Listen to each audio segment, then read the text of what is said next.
About that Rick James. What do y'all know about that Rick James with glow? You beautiful thing, you beautiful thing, just glow, glow. You look so. Well, that was the shit back in the day. What's going on? I'm a little under the weather, just a little bit. I'm getting over an almost cold. I had a little cold coming on, and I took some of these good products by my man Tahuti. It's knocking it right on out. So I had a little cold coming in. I've been on my Tahuti medication for the last day and a half, but I'm getting right. How's everybody doing? Glad to have everybody tuning in, ladies and gentlemen. A lot of stuff we're going to talk about. My face always looks ashy as hell right when I start recording. My face looks ashy. I wash my face and my joint looks ashy. Let's see who we got on the phone real quick. We got somebody early on the phone. What's up? Who's calling? Hello? Hello, who's this? Hi, this is Sherry. Hey, Sherry, where are you calling from? Calling from Virginia. All right, what's on your mind, Sherry? Well, I just jumped on Twitter and I saw your tweet here, call right now. So I said, hey, why not? Let me jump in and see what he's talking about. I've never called before. Oh, okay. But have you heard the show before, right? I've heard of it. I've heard of it, friends talk about it and whatnot. So I followed you and, okay. Yeah, I read a book that you wrote a while back. Player Be Played? You read Player Be Played? I'm sorry? Was it Player Be Played? No, I think it was your first book, The Art of Macking. Oh, okay. Did you learn some stuff in it? Huh? Did you learn some stuff out of it? I did. It was pretty eye-opening. I mean, I have an older brother. I'm the youngest of three, and, he put me on the game and things like that. And you know how, brothers are protective and stuff. So he would tell me certain things. I'd go to him for advice. But that book was like, really? Yeah. Okay. Yeah. Yeah. So what's on your mind? What else is on your mind tonight? I just, enjoying the holiday and whatnot. But I see you have the hashtag Black Lives Matter, so I'm assuming you're talking about race relations tonight? Absolutely. So what do you think about all the protests and everything that's going on around the country?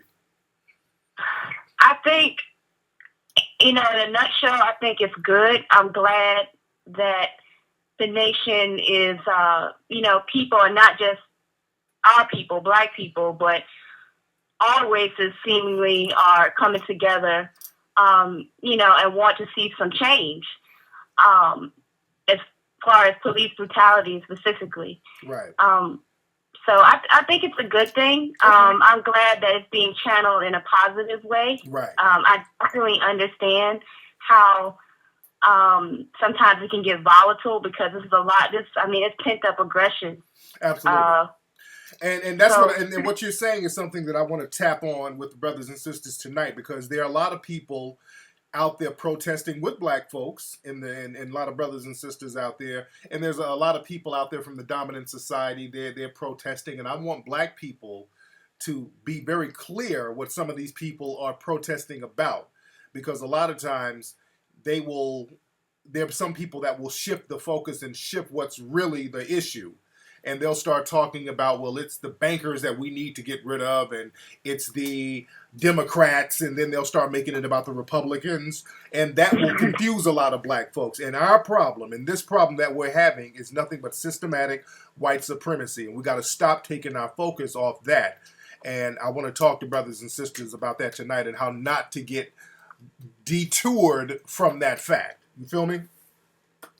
True. Yes, indeed. True. That's a good point. When you do have other races coming in on an issue that is specifically, not to say that people in general don't deal with police brutality, but it's much deeper than that. It's just a torch that we're carrying that goes much farther than police brutality. Yeah, absolutely. It's because this is more than police brutality. Get in on it. Yeah. They kind of want to bring in their, I guess, other issues and things like that, Exactly. and kind of get away from the point. Exactly, because this is all about white supremacy. It goes beyond just police brutality. We always leave out white supremacy and how that factors in, how that's the dominating factor. And that's the reason why there is police brutality, because we can't say that this is an issue of police brutality because other people in the dominant society, they're not getting killed on a regular basis. As a matter of fact, there were 2 cases right before the last case that happened a couple of days ago with Antonio Martin. There were 2 cases one day before that where one white guy in Illinois, he beat up 2 cops, a fireman and a paramedic, after he shoplifted, and they brought him in without the use of lethal force. There was another case the same day in Philadelphia. It was a white guy, had 2 guns, shot up inside of a bar, shot at a cop, and they arrested him without any kind of incident. But when we do anything, jaywalk or whatever, that's a death sentence for us. So they try to compare the 2, and it's 2 different things. So we get death sentences for misdemeanors, and people in the dominant society, they're out here doing all types of felonies and basically getting cakewalked into the prison system. Or not even in prison, but just they barely get arrested. So we got to look at the element of white supremacy, and that's something that we cannot stop focusing on. But anyway, thank you for the call, sister. Thank you. Yes, indeed. Bye-bye. Yes, indeed. Yes, indeed. And that's the problem. What are you doing, Drew? I'm waiting to go to Target. You going to Target? I'm waiting. Okay, it's going to be a minute because I'm doing this. I think you and Peanut need to go. I need the luggage. She can go. Y'all can just go, but just don't get a whole bunch of stuff, like clothes and stuff. You dig? I'm not going to get a whole bunch of stuff. But don't get no clothes and all that stuff. You just posted in Illinois Nation about a woman. Oh, yeah, I heard about that. There was a lady today. There was another white lady. I think it happened yesterday. This lady was in full body armor. She was shooting up a mall. What city was that in when she was shooting up that mall? She shot like a couple of people, didn't she? They brought her in without incident. I think she shot at the police. She shot at a whole bunch of folks.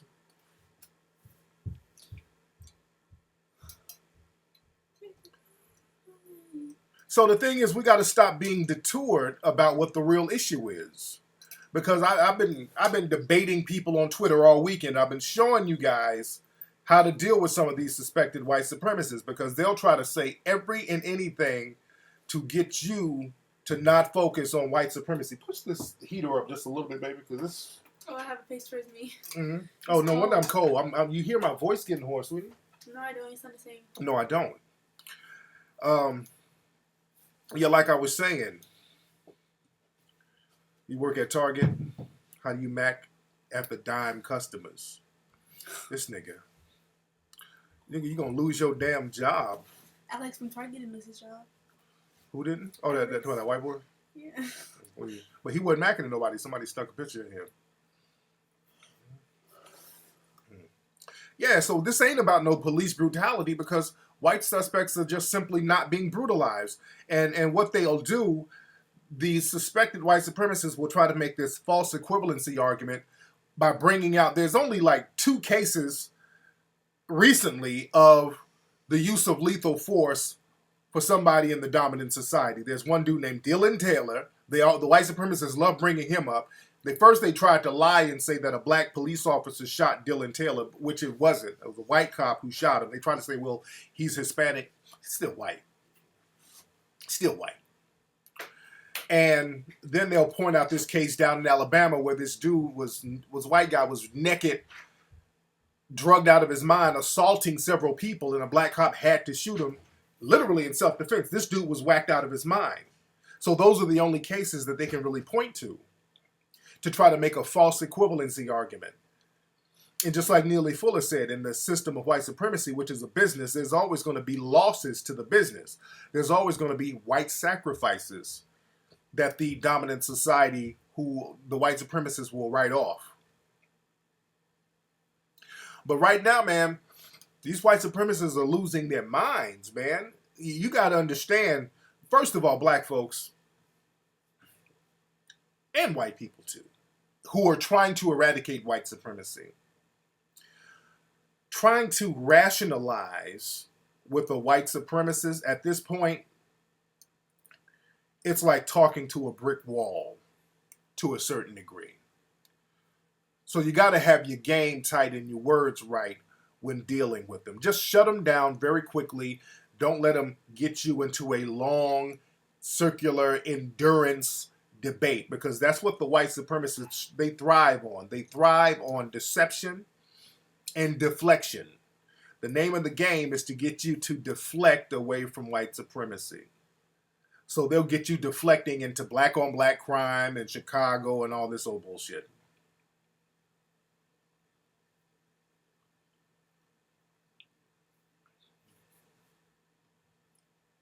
But we live in a system of white supremacy. I was just having a conversation with a white lady on Twitter. What's up, Need More Science? I'm gonna have my man L.A. Snow call up too. My man L.A. Snow from Atlanta. There's a new movie that he's producing that's coming out about Kendrick, the brother Kendrick down there in Kendrick Johnson down in Georgia, the young man who was killed and his organs missing. My man is going to talk about a new documentary coming out about that.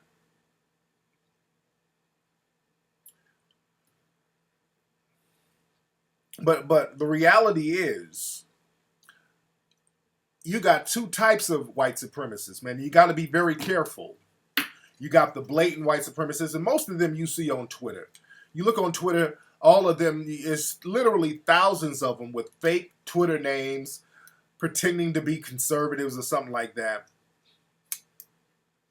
So they're blatant. They're very blatant. And then you have a more liberal type of white supremacists. These are the ones who are pretending to try to help you. These are the ones that always fuck black people up in the game. These are the ones that really get black people messed up. And y'all got to be very careful for the liberal suspected white supremacists. They'll even march with you. They'll be out there marching with you, but they'll try to deflect. Police brutality must go. All lives matter. All lives matter. You know, they'll change it up on you a little bit. They'll have you thinking y'all on the same page, and they'll slowly change it up on you. And they're real slick, man. Understand, like Neely Fuller said, man, the white supremacists, they thrive on deception, man. Oh, yeah, y'all just wait. My man Snow is going to call up and talk about Kendrick Johnson. And I'll say, with Ben Crump, the thing about Ben Crump, he gets publicity. The cameras follow him, so that's why a lot of people will deal with Ben Crump. But let me talk about these liberal suspected white supremacists, though. And again, y'all got to be very, very careful. If y'all follow me on Twitter at Tariq Nasheed, I was having a very friendly debate, because a lot of times the white supremacists, they try to come at me aggressive, then I shut them down, and when they can't be deceptive. And one thing with the white supremacists, when you shut them down intellectually and show them that you can't be deceived, their next tactic is violence and anger. That's when the name calling will start. Well, fuck you, you're stupid, nigger, welfare. You know, they start talking real aggressive and violently. Just like that dude, that white supremacist who wrote that book, White Girl Bleed a Lot. Every time he does interviews with a black person, I remember he did an interview with Gus T. Renegade. Gus T. Renegade shut his shit down real smooth and intellectually. Then he started calling Gus names and hopped off the phone. Then the other brother, well, his brother's on the tip of my tongue, Mark Lamont Hill. He was on Mark Lamont Hill's show. Mark Lamont Hill started just dismantling his rhetoric real quickly, just very easily. Then he started calling Lamont Hill names. Oh, yeah, this is just silly. Oh, this is just silly. So they get real violent and aggressive when they see that black people are not going to be deceived by their rhetoric. You dig? So, oh yeah, like the dude who called last week, exactly. Like the dude who called last week. Oh, Curtis. That dude is such a clown. He trolls me under different names all the time.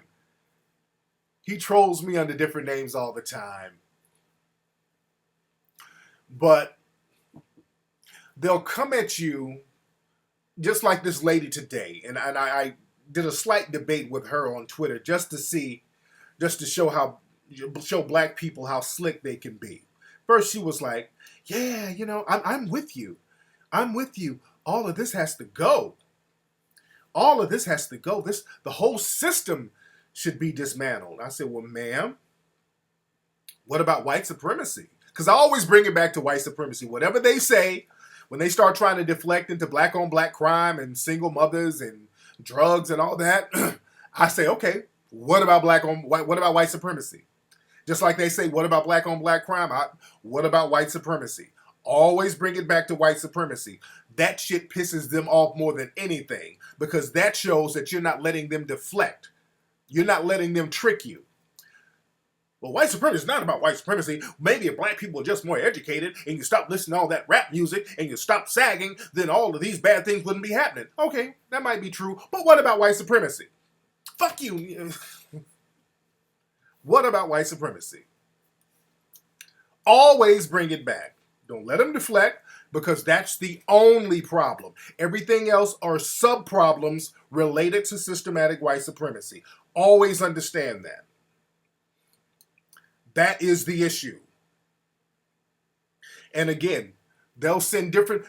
Let me tell you something. The white supremacists, they thrive on really getting online, not only complaining about black people, but coming up with new ways to argue you down using their tactics. See, all of these people have these troll accounts to practice their arguing down tactics to black people. You understand? You say, what are some ways we can fight systematic white supremacy without economic empowerment? Well, let's say you have an armed revolution. All right, let's say you got down like Haiti. Let's say you just got on that rah-rah shit, you got weaponry, and you just got it popping. All right? And let's say you actually win that by a long shot because the United States spends most of its money in weapons and defense, so they've already anticipated that. But let's say, for some reason, brothers and sisters got out here, got allies or whatever, and shut the system down and overtook the system. All right? You do it. Let's say you did it tomorrow. Now, after you've done it, what the fuck are you going to do next week? Now what? Now you got the system in your hands. What are you going to do? You know what's going to happen? You're going to starve to death because you don't have any kind of mechanism in place to create an economy to feed yourself because you've been so dependent on the dominant society. You will starve if you do it like that. It's not going to work because you have nothing else to replace it. You understand? So no matter what you do, if you don't have an economic institution to replace it, what the fuck is this? Hold on one second. What the fuck is this calling me? Hello? Oh, it's Time Warner Cable. Hold on. It's Time Warner damn Cable. Okay, they gotta call me back, man. Shit. Okay. All right, they should have called me earlier. Now, what was I saying? Time Warner Cable made me lose my train of thought. Larry Elder is a joke, man. Larry Elder is a complete joke. Now, what was I saying? No, they're supposed to come out and install cable in another television. In my children's room, they're putting another cable box in there. So,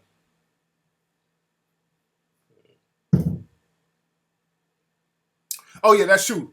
They don't like when you counter their racism, B. Washington. They don't like that.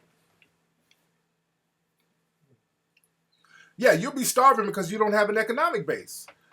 How are you going to feed yourself? How are you going to replenish? How are you going to live? You dig? So there has to be a system in place, and that's the thing. So we need to establish a system of an economic base. We just need an economic base.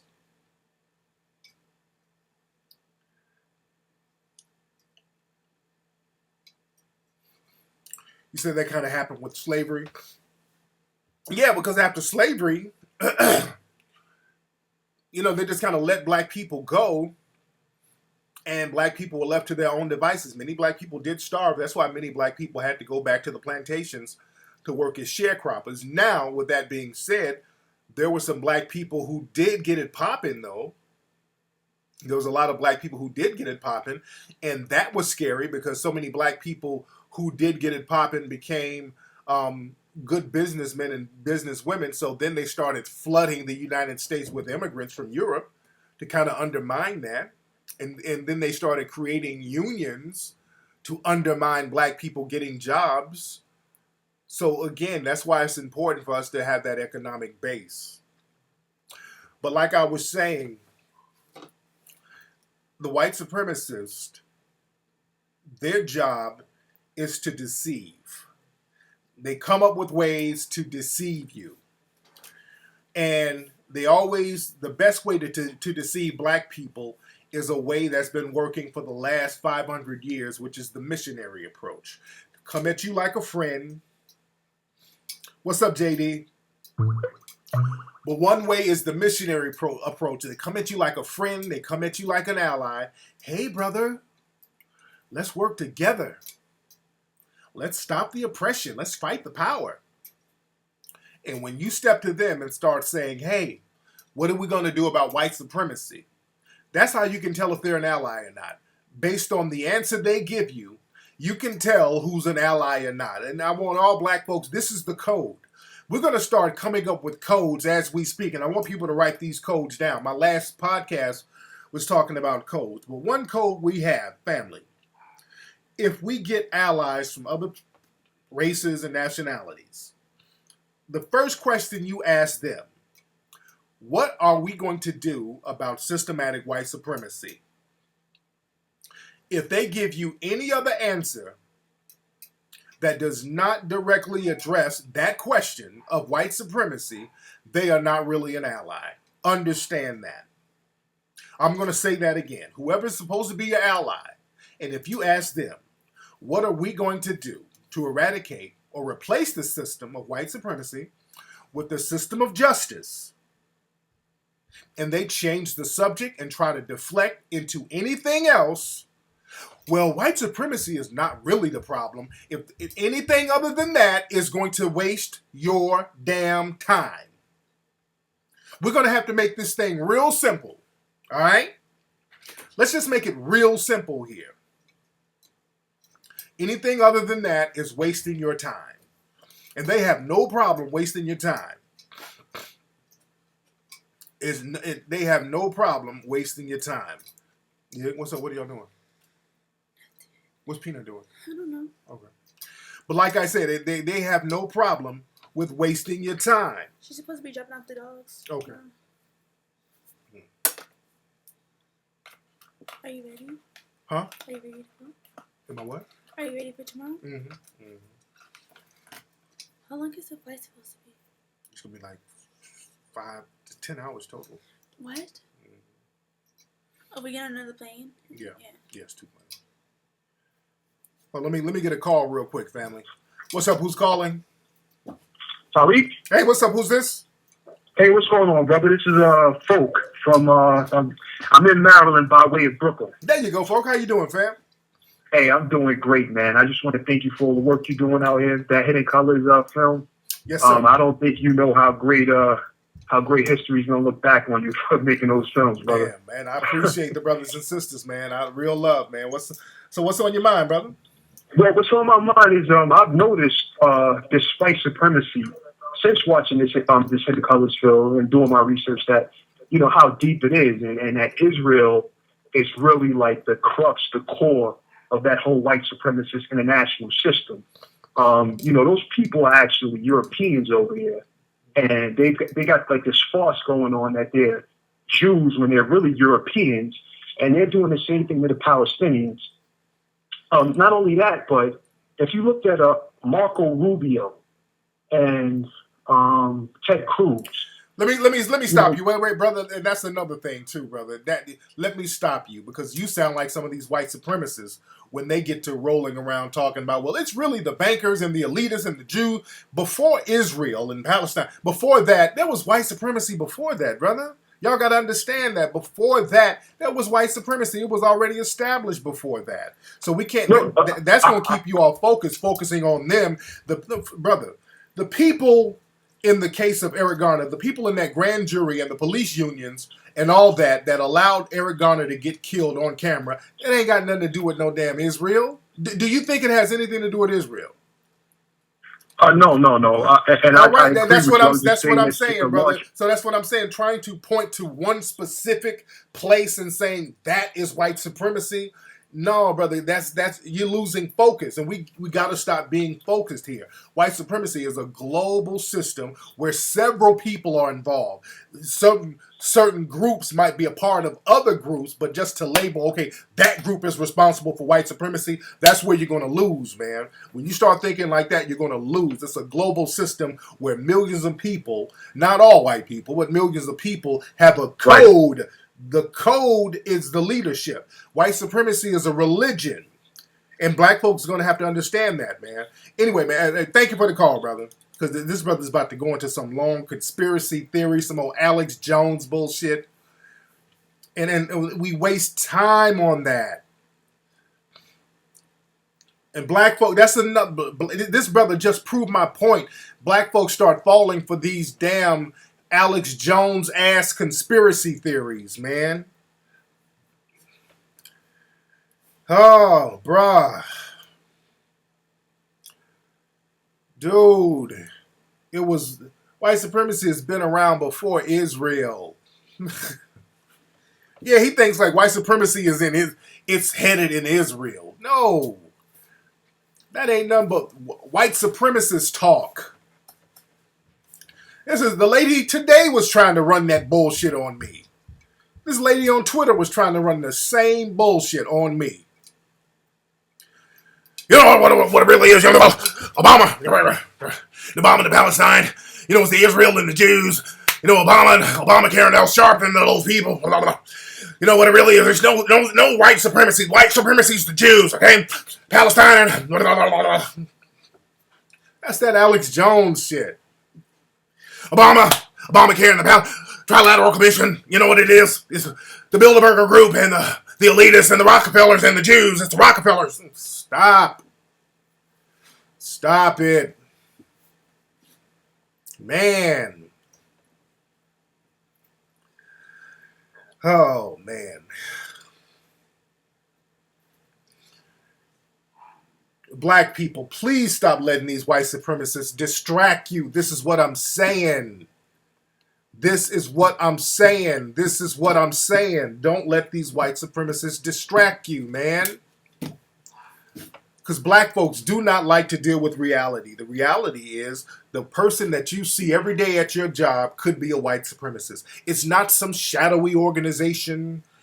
The white supremacist, it's a religion. So your next door neighbor who smiles at you every morning, that motherfucker could be secretly calling the police on you every night, like they used to do me in Lancaster where I lived, and smile in my face, but they be out there calling the police on me and my dogs, and like I was dog fighting or something. What's up, Harlem? How you doing, fam?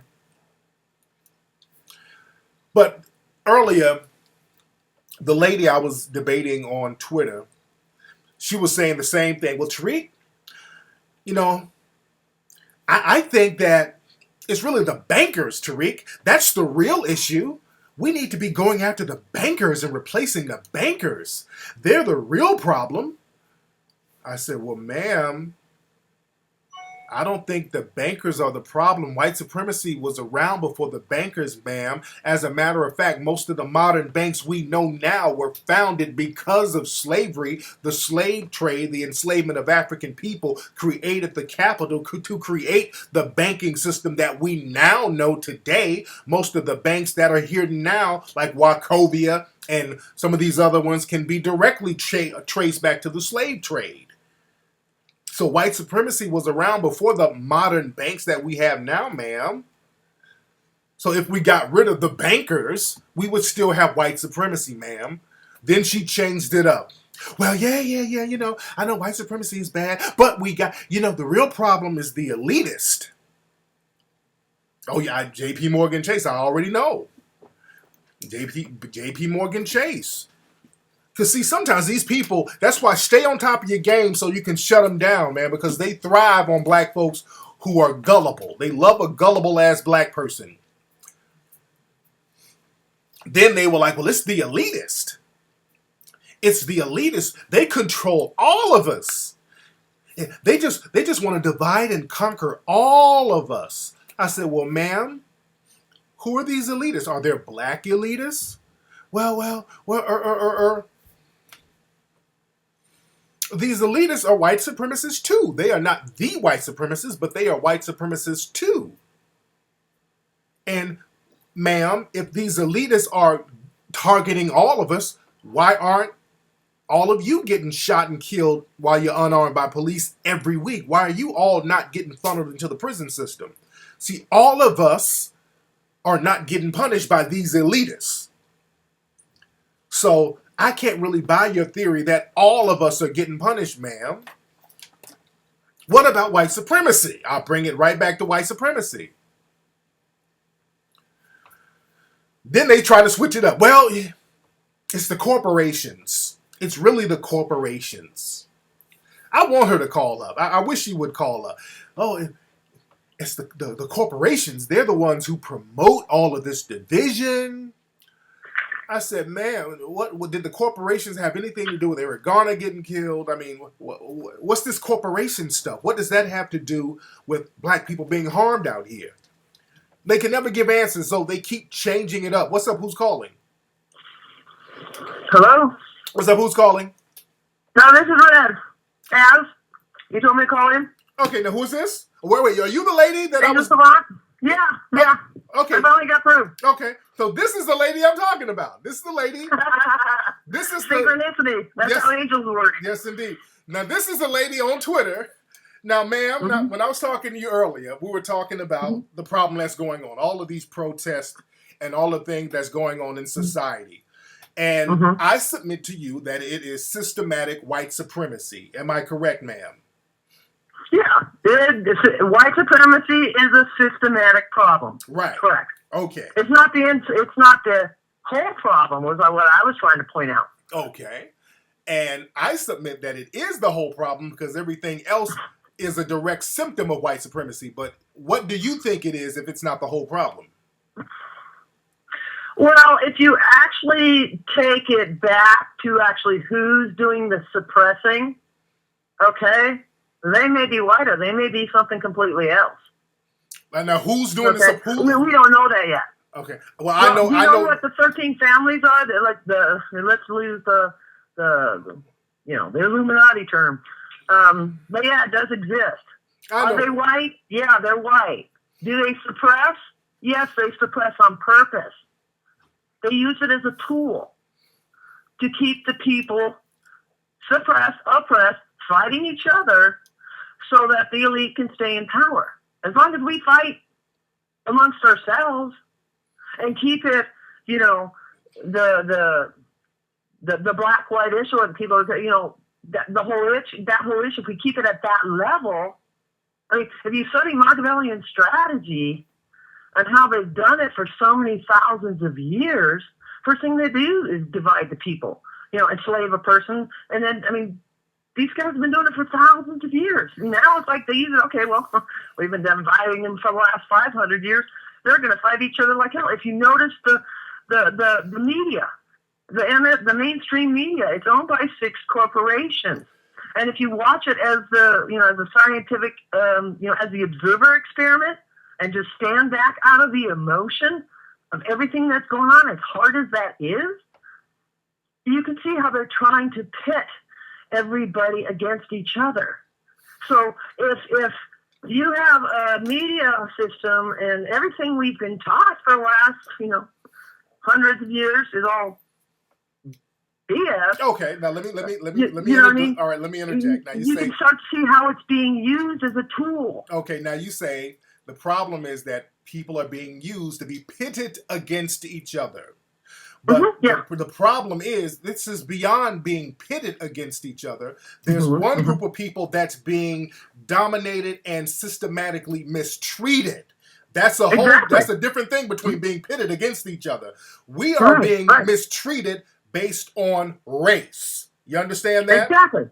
Completely. No, totally. Okay. Totally. So wait.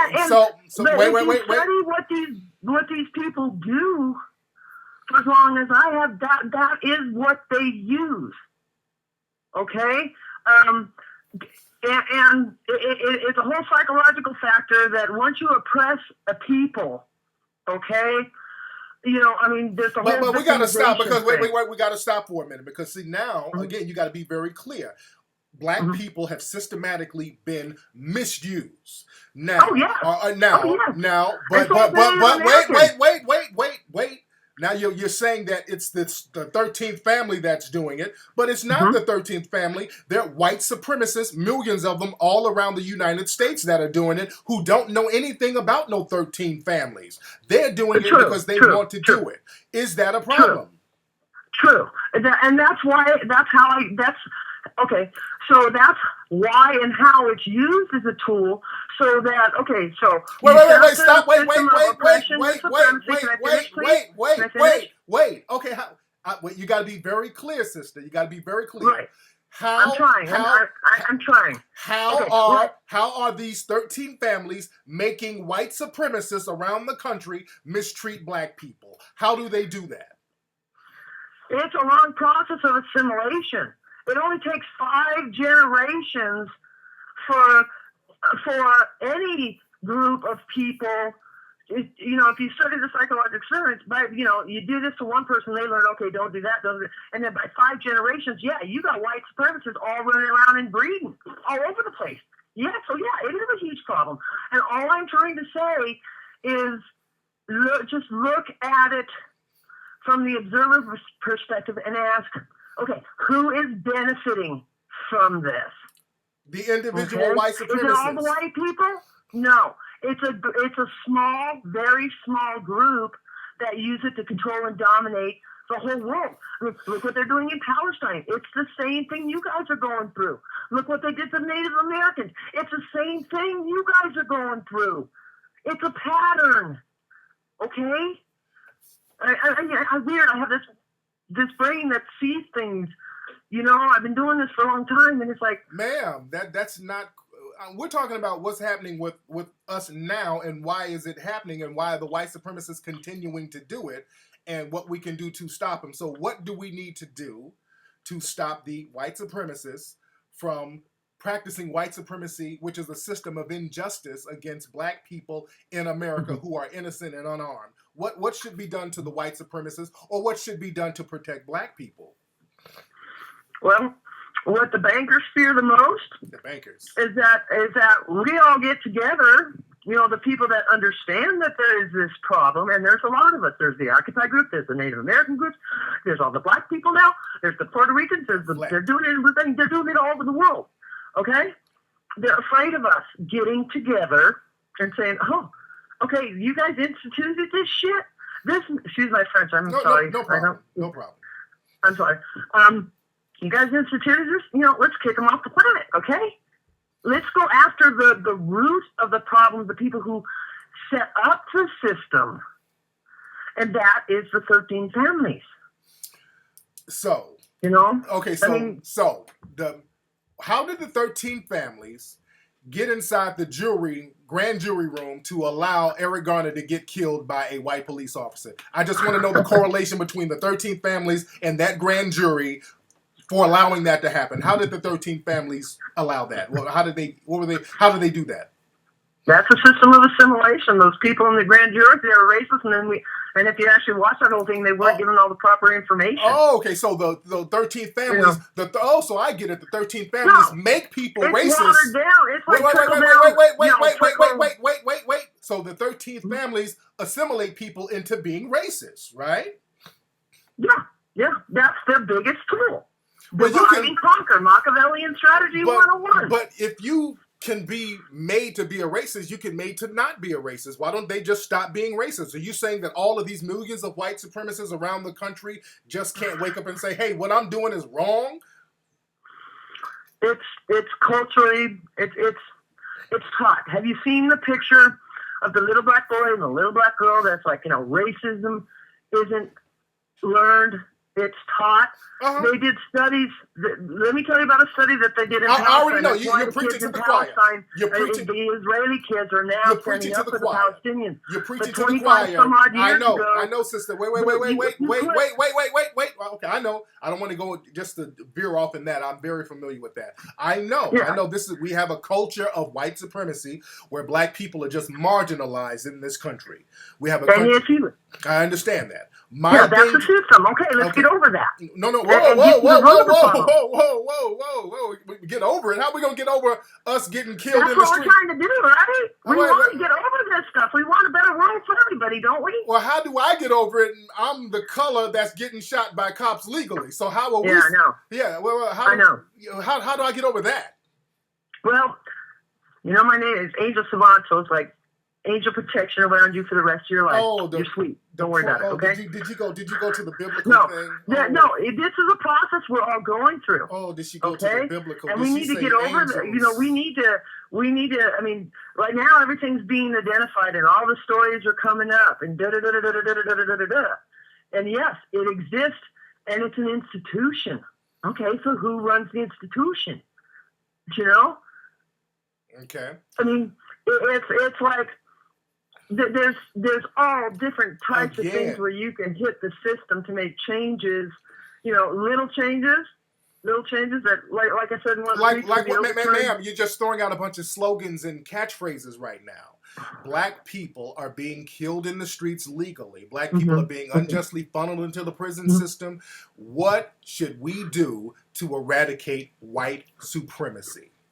Well, I have one idea. It's a long process, but I'll give you one idea that I came up with that could be done immediately. Okay. With the whole de Blasio thing in, I hope I pronounce his name right, in New York, with cops turning their backs to him and stuff.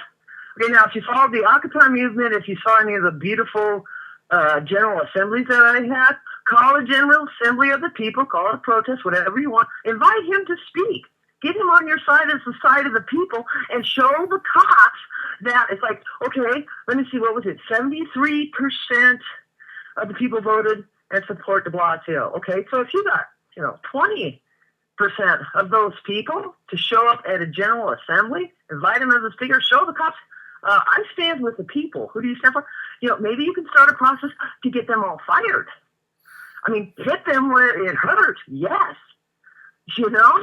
I mean, whatever you got to do to take suckers down. I mean, that's what this is all about. The revolution is huge. It's been going on for years. So get de Blasio, and that's going to help solve white supremacy. So go get de Blasio, get him on our side, and make him fire the police. Well, I think he's on your side. I think if you show the police, in New York City, I mean, you're in LA, right? But I know, using that as an example, if you show the police, it's like, because actually the whole power structure is there are more people than there are police and there are politicians. And the people just don't seem to know that. We get together and it's like, it's game over. Okay. And that's what they're afraid of. They're afraid of the people coming together and saying, we're taking down your system because it stinks. Oh, okay. Got it. Okay. Well, sister, thank you so much. All right. Thank you. Does that make sense? No, it doesn't. Not at all. Not at all. Really? Ma'am, to be all with all due respect, nothing you said basically made sense. You were all over the place. You were talking about the elitists, then de Blasio. Well, what do you want to do? Just change the law? Is that all you're going to do? Do we want to change? Or are you going to finish the revolution? The revolution has been going on for quite a few years now. Right. Right. But again, you haven't said anything about the white supremacists. You blamed everybody except the people nationwide practicing white supremacy. You talked about everybody except them. I admitted there's white supremacy. I admitted there is a problem. Okay? That's the first step. Okay? We admit there's a problem. And I already did that several times to you, but you keep saying, I'm skipping out. No, you say no, ma'am, because you say, there's some racist people, but they're racist because of the elitists. They're racist because of this. It's systematic. It's systematic. I know it's systematic. Hundreds of years. I understand it's systematic. If you grow up with a racist, you end up a racist. Right. I understand that. I understand that. But what you keep doing is trying to focus away from that. And I think that's a big mistake. But if you want to stay in the symptom of the problem and not get to the cure, then you can sit there and wallow in symptoms forever. wallow in symptoms? Because you said something like that earlier on Facebook. You said on Twitter. You said, well, somebody rape you. Unfortunately, that's a very sad thing to happen. Yeah. But you said, and I had to go through the whole victimization. I had to go through the process, and the process is going, okay, not this happened, this happened, this happened, this happened. It's going, okay, well, why does it happen? And what in the system is making men even want to do that? And if you understand children, it's like the ones that are the why childs actually dig so deep that they like go, oh, it's not just all this stuff that's happening. There's people in this world that are making it happen. Okay? Mm-hmm. And when you get stuck in the emotion of the oppression, the victimization, you don't go anywhere. So do you think that's the way? So are you saying that that's what black people are doing? I'm saying the whole world's doing it right now. Every country in the world is going through this. I'm specifically talking about here. Who's being victims? White people or white supremacists are not being victims or acting like victims. No. You guys, who are you talking about? You guys are going through the steps of oppression and victimization. Right. So you're saying black people are going through the steps of victimization, and they need to get over it, right? Because for a long time. I mean, we need to stop it. But you were like, but your answer is like, well, we need to get over it, right? Well, that's my terminology. What I had to do. I had to, and if you see any of the healing, the years of healing techniques and stuff, is once you can like go, okay, yeah, this has happened. But the person, okay, but ma'am, anymore. Because the person actually, ma'am, stop. Because the person, because the person who raped you actually stopped raping you at one point. So that gave you a chance to heal and get over it and get yourself together. See, and then I was raped again, and then I was getting raped. And you want to know how many times? It doesn't matter about if I was raped. And it's the mentality of being the victim that I can understand. And at some point, they stopped gang raping you. And you got over that, and you got it together once they stopped gang raping you. And you went through therapy because that's a horrible thing to go through. You went. Right. It affected you for a long time, right? Right. You didn't just get over it just to get over. It affected you. Oh yeah, no. It changes your behavior for the rest of your life. It's like, it's like the whole, okay, I'm walking down the street. I got to have my keys. Okay, I'm looking around. I'm going, okay, what the fuck, I mean, I got. Well, exactly.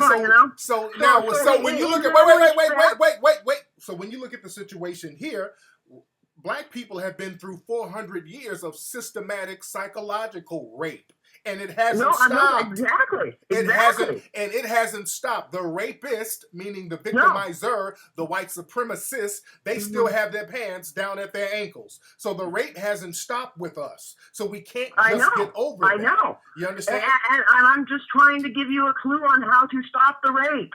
How? By going after who sets up the system. Okay? To go after who sets up the system. Okay.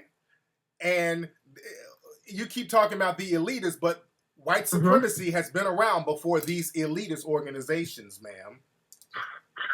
Dear, Jesus got murdered by the elitists. Okay, that's 2,000 years ago. How far do you want to go back? I can give you 13,000 years of history. Wait, let me say, are elitists, is that a code word for Jews?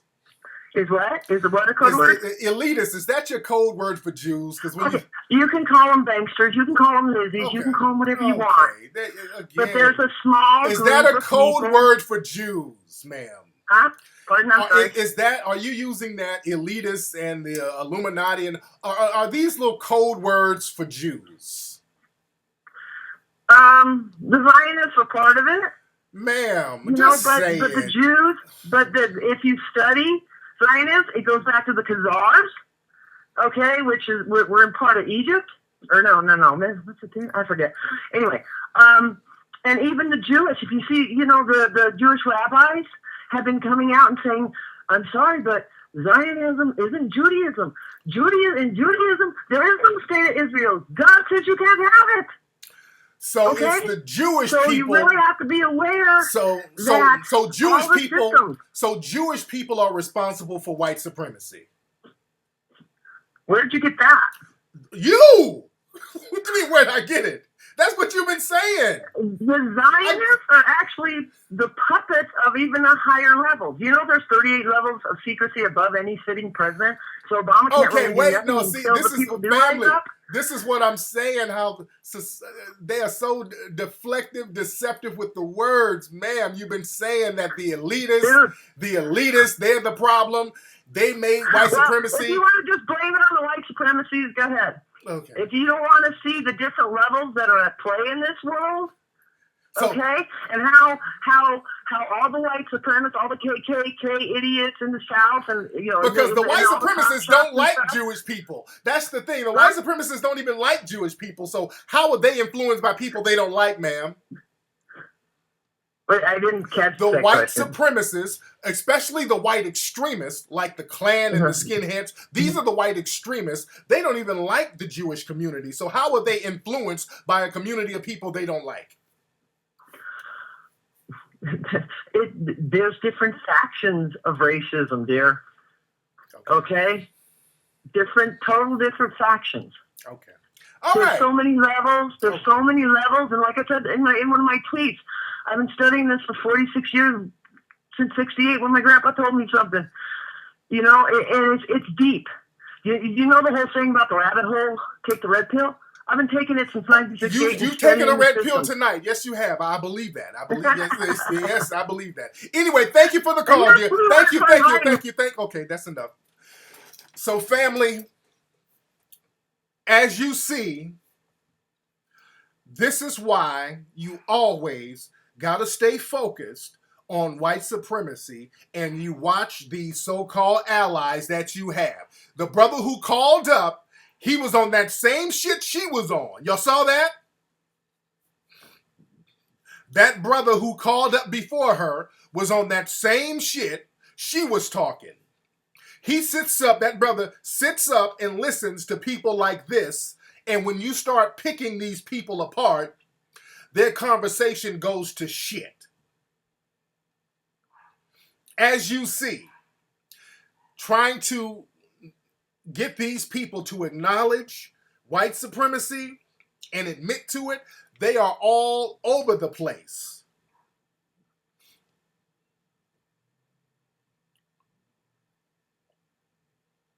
I mean, literally all over the place. They blame everybody except the white supremacists. Y'all think she's crazy. Y'all like, oh, she's crazy. Do y'all not know that most of these people think like this? There's millions of people who think like this. That's where you fuck up. Y'all sitting up thinking she's crazy, which she might be. White supremacy is insanity. There are millions of people who think just like that. These are the people here who watch Fox News 24 hours a day, who send millions of dollars to Darren Wilson and George Zimmerman. That's who supports these people. No matter how logical you spit, it's going to go in one ear and out the other. I kept her on the phone. People like, hang up. No. I want y'all to hear her. That's who these people are in the dominant society who are white supremacists. And you let them talk. They try their best to cover up certain things. You got to pick out the little key words. Little key words like the elitists, the Illuminati, the Zionists. Basically, that's the whole white supremacist tactic of blaming the Jews. It's really the Jews who are the problem, not us good white. No, there's white supremacy, but it's only because of the Jews who influenced them. Fuck out of here. And y'all sit up and listen to these white supremacists.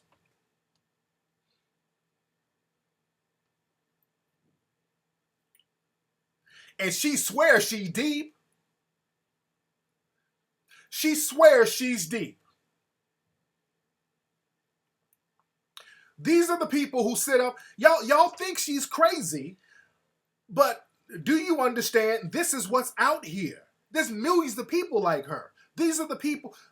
This is why you see that none of these cops can get indicted. That's who's in these grand juries. That's why these cops won't get indicted. These are the people on the grand juries.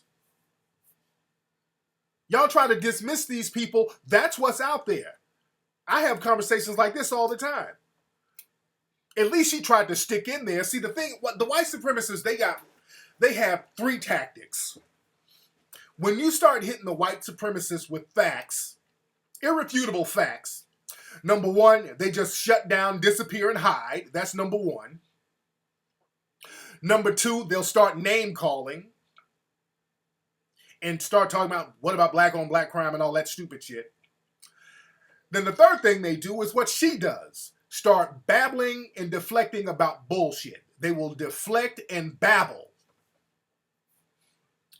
That's a tactic. Every time I brought it back to white supremacy, she started jumping on something else.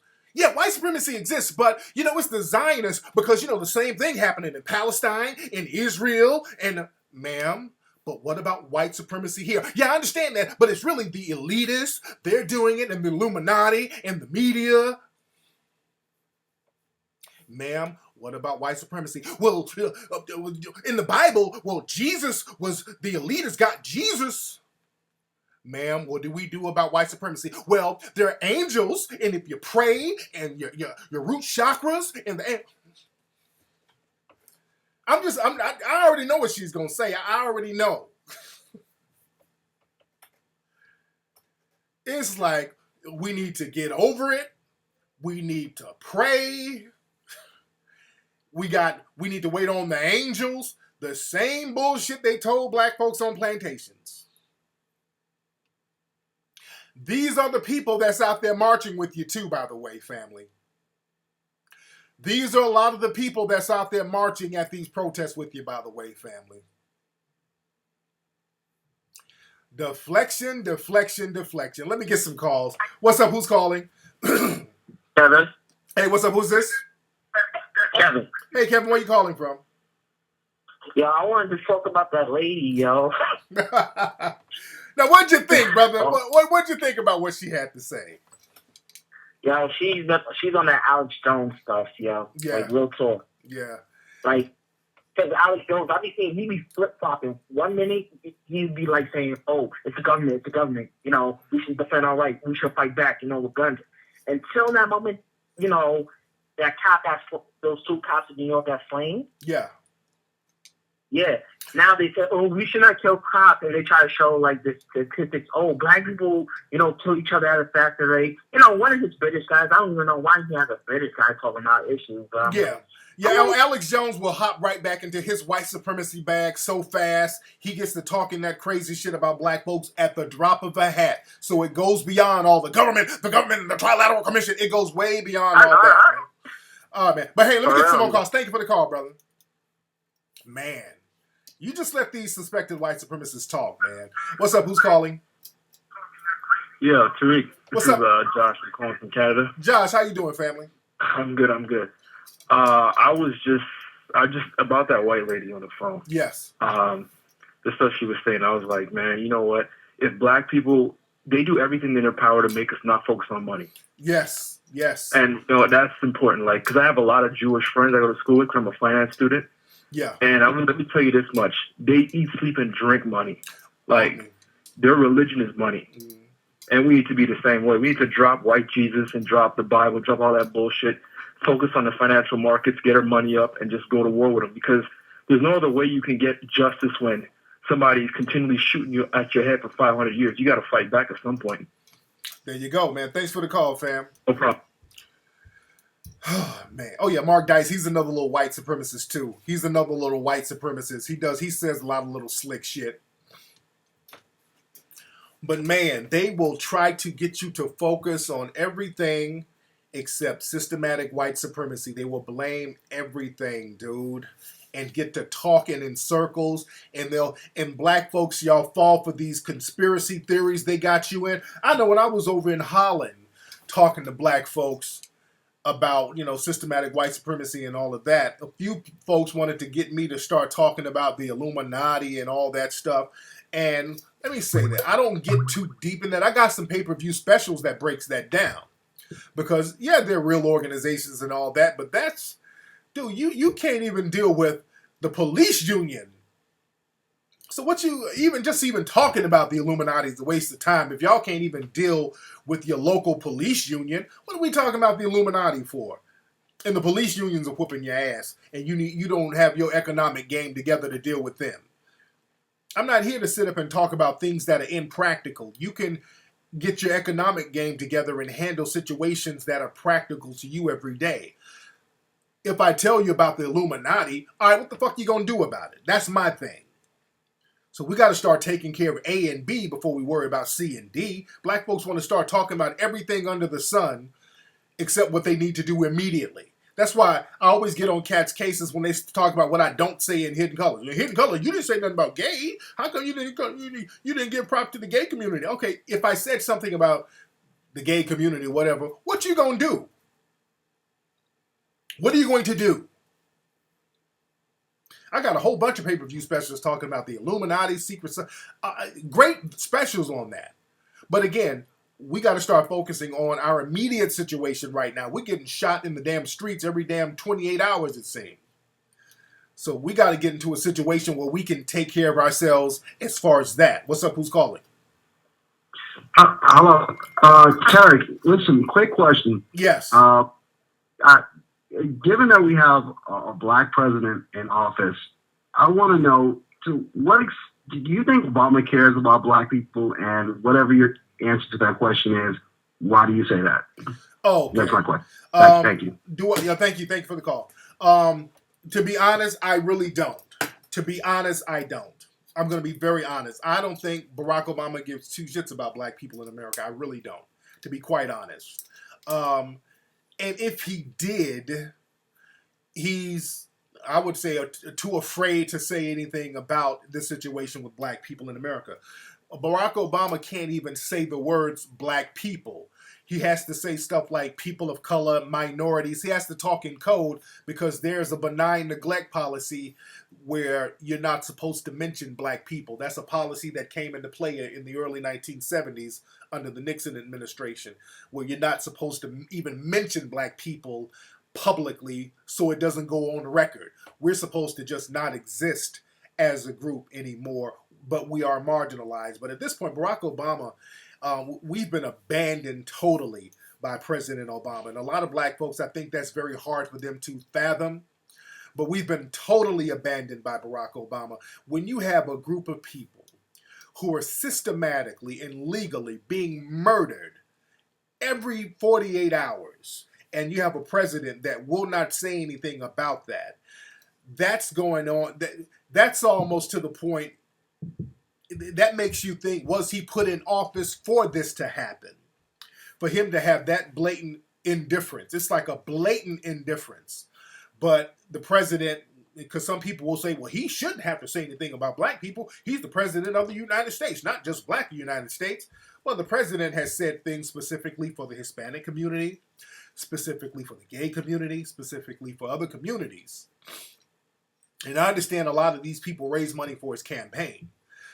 But when you have black people, we're not even trying to get no type of public policy as far as benefits or whatever. We just don't want to be shot and killed at this point.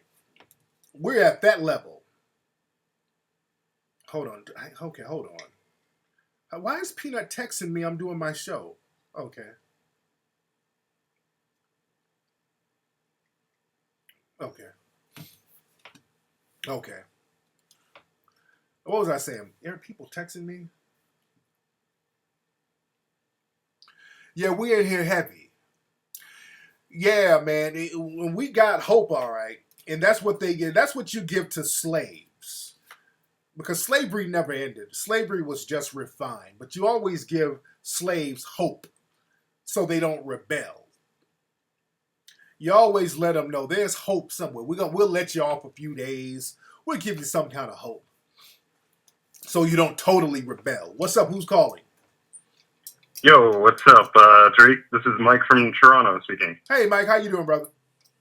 I'm doing pretty good. Okay, you're a Caucasian guy. You sound Caucasian. Yeah. What's that, sorry? You're a Caucasian guy. You sound Caucasian.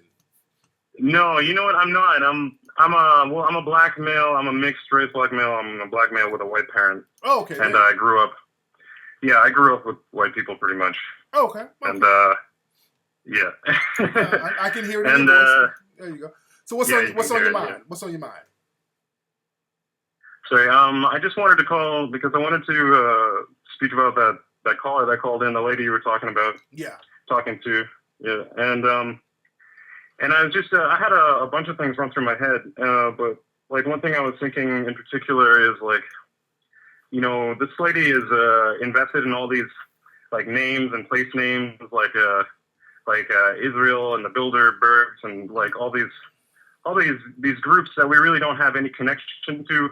We've never like had any personal experience with.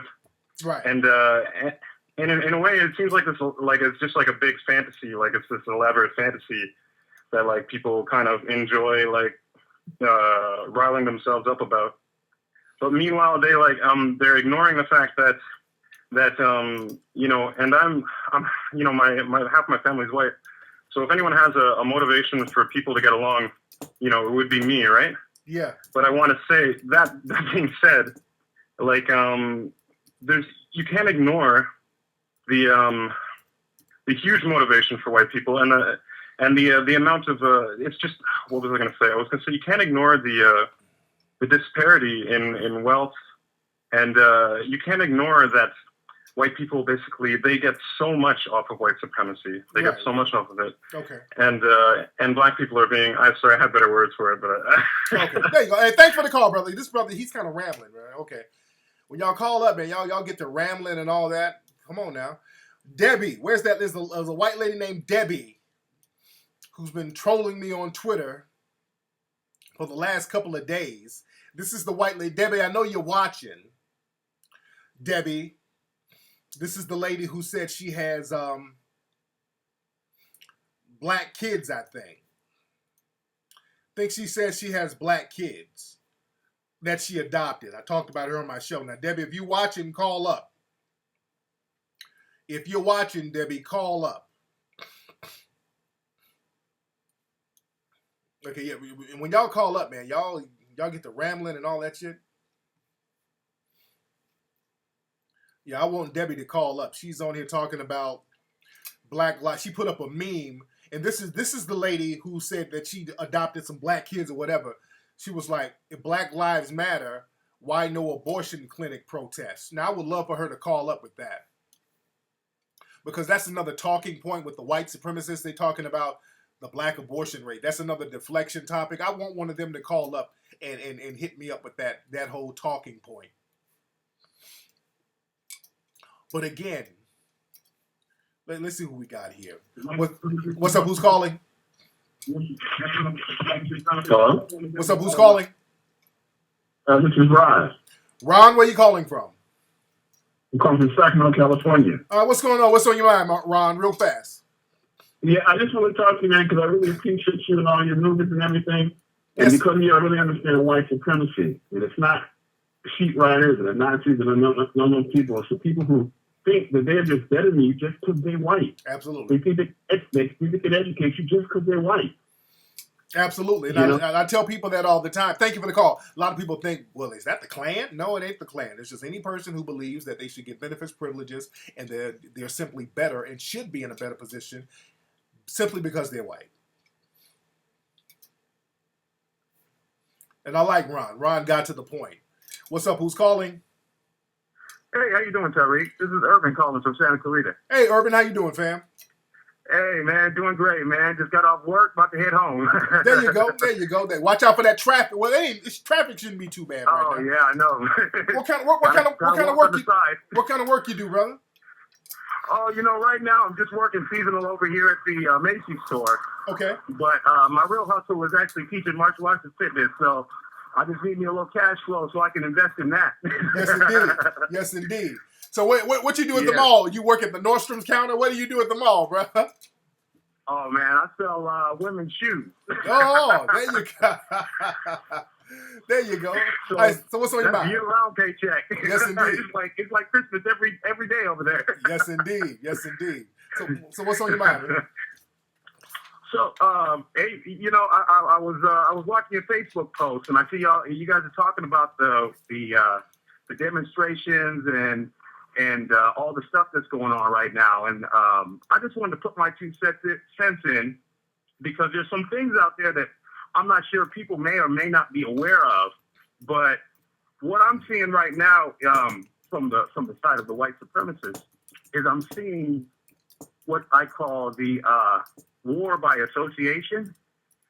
And what that is that they've learned to associate, you know, a lot of these young people, these black people as thugs.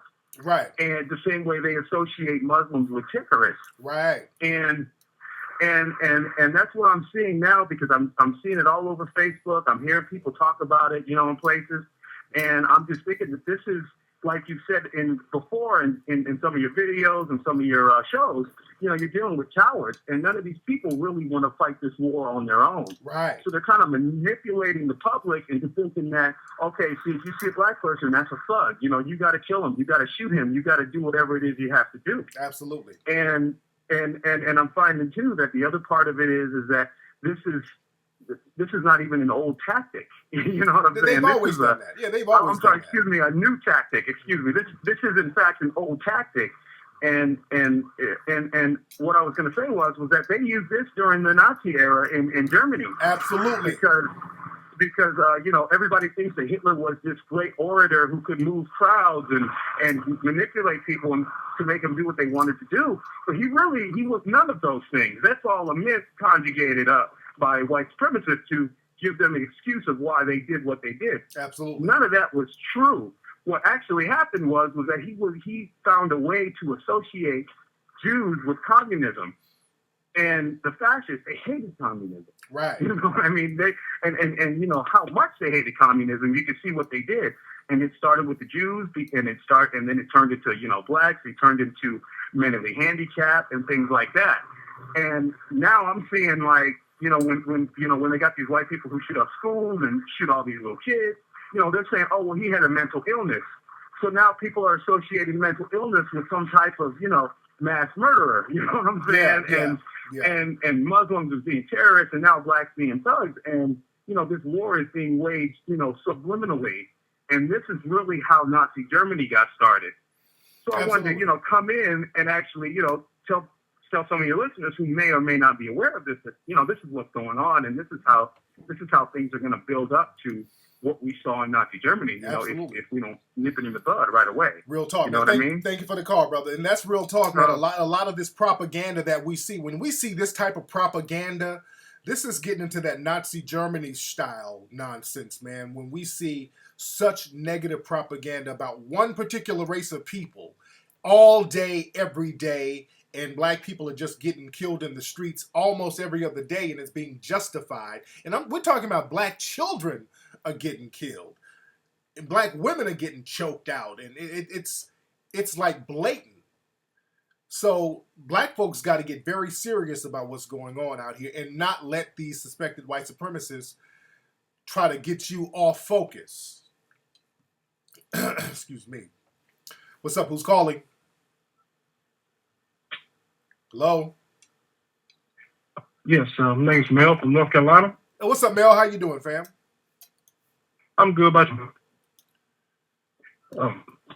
I was calling just kind of, well, one, I like your stuff, man, and I've been for since about 07.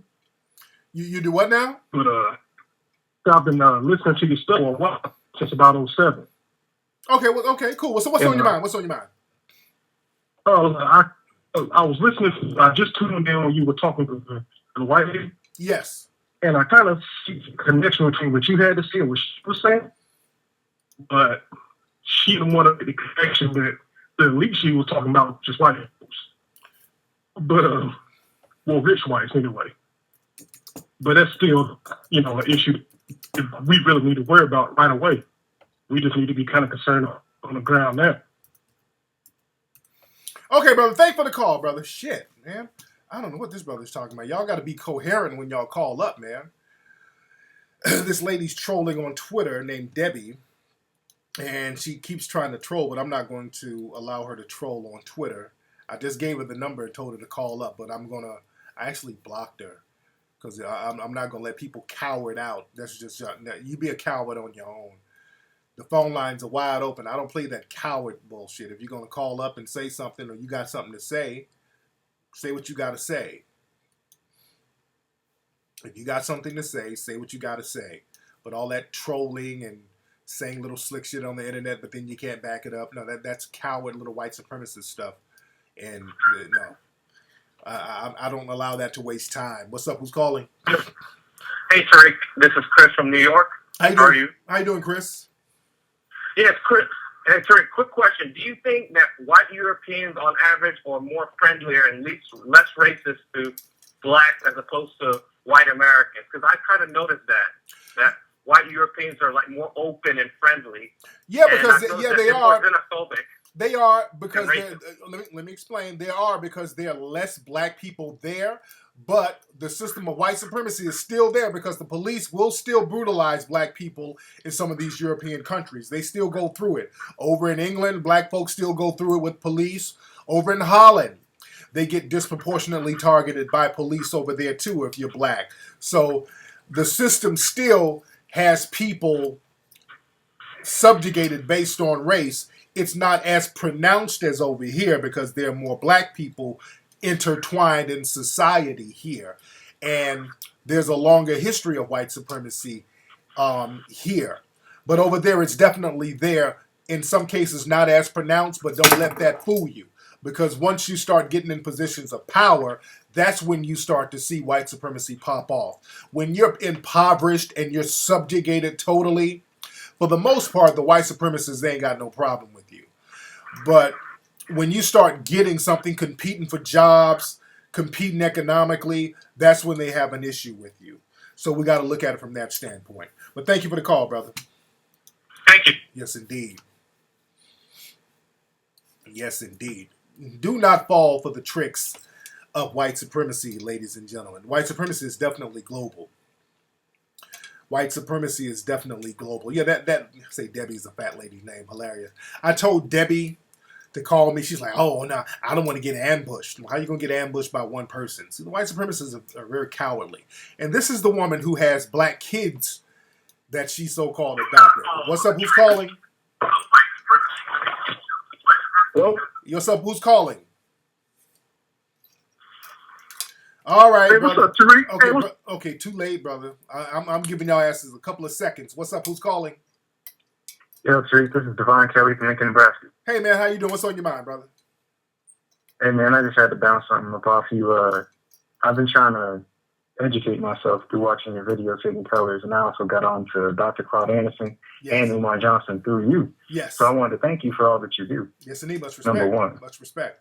Yep. But also I wanted to ask you, because I'm a young cat, I'm only 21, and sometimes I try to bounce my ideas and all the things that I learn off of my parents, but it's kind of hard because they're real complacent and comfortable in the place that they live. So I was just kind of wondering how I might go about it, because of course Christmas came around, and of course I'm not trying to celebrate Christmas because I know that's white capitalism. Mm-hmm. So it's kind of killing me right there, and it's like, and I really just didn't want to be disrespectful, but I wasn't really enjoying myself. I enjoyed being around them, but I wasn't enjoying some of the things that they were doing, because I'm beginning to notice some of the things that they're saying, like how he talks about how he believes America is the greatest place in the world, and he also believes that Barack Obama has made things so much better, but I see no evidence of him making anything better.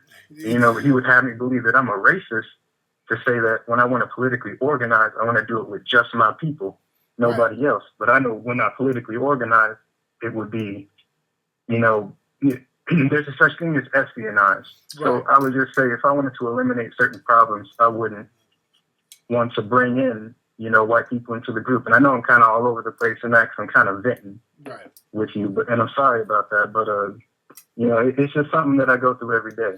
So, you know, to see that in myself too, because it's not just them. I saw it in myself, especially when I started to become conscious. But it's inside of them, and it's very hard to change a person's mind, because I know the best predictor of future behavior is past behavior.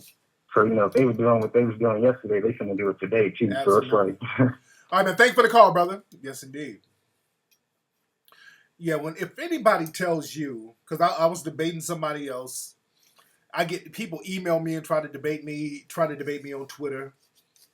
Somebody was trying to tell me about all the progress that we've made since the 1950s. Well, Tariq, it ain't like it's the 1950s. We've made a lot of progress. What progress have we made? Well, there's no more segregation. We're more segregated in America racially than ever.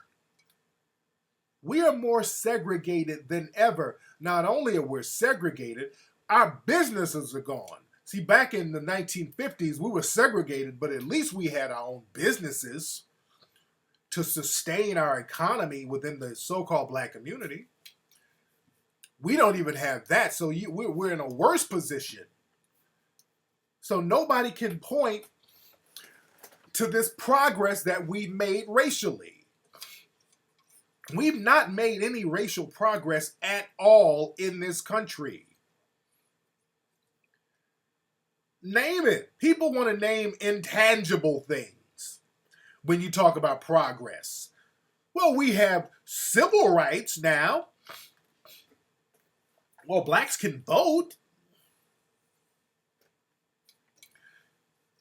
And they've repealed the Voting Rights Act. They brought that back where they can come up with discriminatory ways to keep black people from voting. What progress have we made? We have not progressed one iota, as Claude Anderson says, in the last 50 years. We have not progressed. Don't let anybody tell you differently.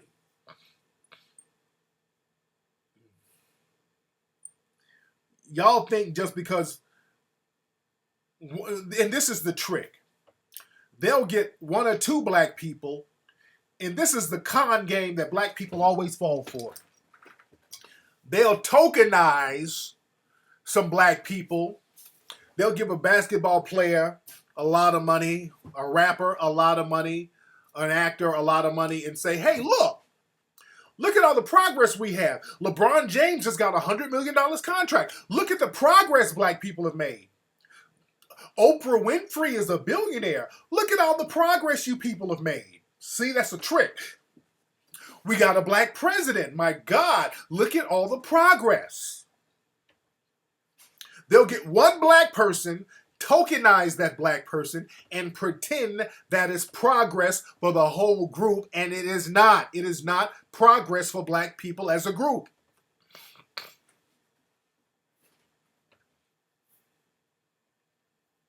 We are in the same place economically we were in for the last 150 years. That's absolutely true.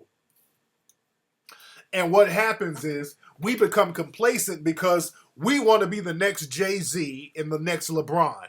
So we just sit there acting like, okay, let me not say nothing because I want to get my shot so I can ball out.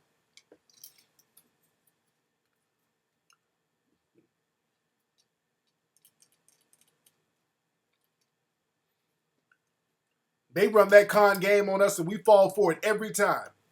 What's up? Who's calling? Hey, Tariq, this is Asia from Niagara Falls. Hey, what's your name? Adrian? Asia? What is it? Asia. Adra, how you doing, Adra? Good. I just had a question. I wanted to know what I could do for my community to get them more involved on a different level. Out here, what they want to do, they want to protest. Nobody really shows up to the protest.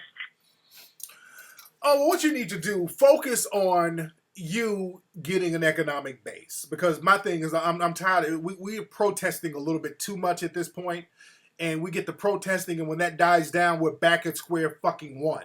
So what we got to do is create an economic base. The protests are cool, but we need people building economies right now. So we need you focused on building economies.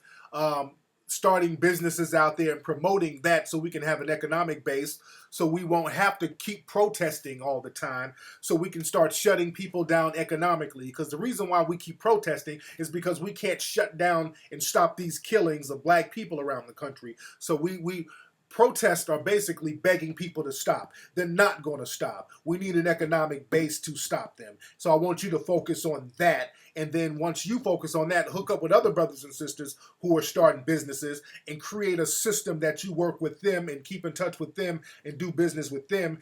And we can start building economic economies that way, or economic communities that way. You feel me? Hello? Okay, shit, I was talking and the sister isn't here. Hold on. Now, there's a white lady on my Twitter right now, and this is another thing y'all got to be careful of. She's on my Twitter right now. Her name is Short Stack. This is a white lady. And she just tweeted, earlier, right before I did my show, like, y'all better stop putting Tariq Nasheed on my timeline. I don't like Tariq or something like that. And she put me in the mention, by the way. So it came to my email or my Twitter personally. And she got me in her mentions again. And this is what she said. And this is why you got to watch these little white supremacists. She said, nah, I don't like the names he called some of the strong women in Ferguson.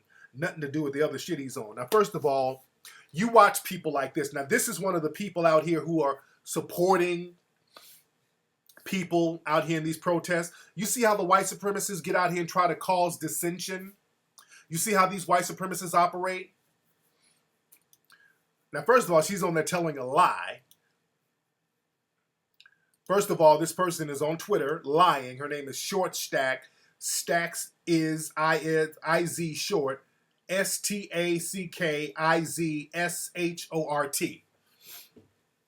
The white lady out here trying to basically lie about those snatched for justice females who were trolling me a few months ago. Those same people who are basically, at this point, they're just desperate for airtime. These people out there who were caught and accused of stealing money, this is who she's down with. They tried to troll me and it backfired on them. And these are the same people who got mad at me because they thought I was taking shine from them. These people, there's a couple of people out in Ferguson, this is like their little claim to fame. When shit went down with Mike Brown, they jumped in front of the cameras and all this old shit, so they got a little airtime, and that shit went to their heads. So now, anytime a camera's around, they're camera chasers at this point. And this ain't really about justice with some of these people. There was a rally in New York. They're jumping on stage, trying to snatch the mic and talk about the camera should be on them. These people are desperate to get on TV and all this old silly shit. And that's not how I get down. Yeah, they're camera cooning at this point. Yeah, those chicks, that's who I'm talking about. They're all arguing with Sharpton on stage. See, they got mad at me and start trolling me because I'm fuck a camera. I'm not trying to get on camera. I did a lecture down there. I didn't want no cameras down there. My lecture was jam-packed, by the way. I didn't want cameras down there. I'm out there trying to come up with solutions. We're down there trying to register brothers and sisters to vote. And I've given thousands of dollars to the people in Ferguson. Because that's the thing. People out here protesting and marching around, but ain't nobody breaking bread. Ain't nobody trying to get no money on the table. Nobody's talking money. So I started sending money down there. They got mad because they thought that was taking some shine away from them. They got mad because I started sending money down there, so now that's taking shine away from them. And then they got called out for it. Then they got called out for stealing. And by the way, go to melanoidnation.org, ladies and gentlemen. You guys can make donations there, because that's another thing. We got a nonprofit organization going, because a lot of times I just start doing shit out of my pocket. I would just, send a whole bunch of money out of my own pocket. I do that a lot. So Now I got a nonprofit organization, melanoidnation.org. I want to send some more money to Dr. Ben up in New York. I know Dr. Ben, somebody sent me a video today of Dr. Ben needing more stuff. So I want to send some stuff up there to him. I've already sent a few stacks out there out of my own pocket about a year ago to help Dr. Ben out with his medical bills. The great Dr. Ben, Dr. Yosef Ben Yakinen, and he's still in the nursing home up in New York, and I want to get some more paper out there to him. So ladies and gentlemen, if you can donate to melanoidnation.org, we can get some stuff out there to the brother. I'm glad I thought of that. I reminded myself of that. But the camera cooning is at an all-time high. Again, these people, some of these people, their claim to fame is hopping up in front of those cameras. Yeah, they love hopping up in front of those cameras. She's one of those Ferguson live streamers, fake white, exactly. Oh, she's trying to push gay right. Okay, so people are telling me about this Stacks is short chick. She's one of these fake white liberals out there trying to deflect and redirect the movement, trying to go out there to Ferguson and push gay rights and feminism out there. So no wonder she's talking slick about me and trying to get other people on board with her. That's why y'all got to, I don't play with white supremacists, dude. And the lady who called up earlier, even on Twitter, she was trying to get into that women's rights stuff with me too. She was like, well, Tariq, you know, as a woman, you know, I got to deal with patriarchy. You know, I'm suffering too. You know, I'm oppressed as a woman. They try to run that game too. Y'all better watch these tactics of these white supremacists, family. I'm telling y'all. And I let her know, I said, well, ma'am, your struggle isn't the same as mine, ma'am. We can't compare the struggle as one and the same because, unfortunately, many people in the women's rights movement, they were white supremacists too, ma'am. So I can't roll with you on that either. White supremacy trumped the women's rights movement. Some of those early white feminists were some blatant white supremacists. Susan B. Anthony was a white supremacist. Elizabeth Canton was a white supremacist. Margaret Sanger was a white supremacist who wanted to actually kill black women off and sterilize black women. So don't come to me talking about, well, women's rights and our struggle is just like yours. Real talk, Bill Mason. Real talk, Bill Mason. A lot of these people out there in Ferguson are out there always got a donation site popping, but you don't know where the money is going. That's why I show y'all who I'm sending money to. That's a great point. And the Snatch for Justice people, they get mad at me. I'll show you exactly where the money is going. I'll take a picture and post the check up before I send it. I'll let y'all know exactly where the money I get is going. Where I'm sending money, I'll let you know where it's going. They get little pieces, they get some money, and all of a sudden they come up, they show up with new weaves. They get some money, and then they got a new lace front the next day. So Ferguson has become some of these people's little hustle now.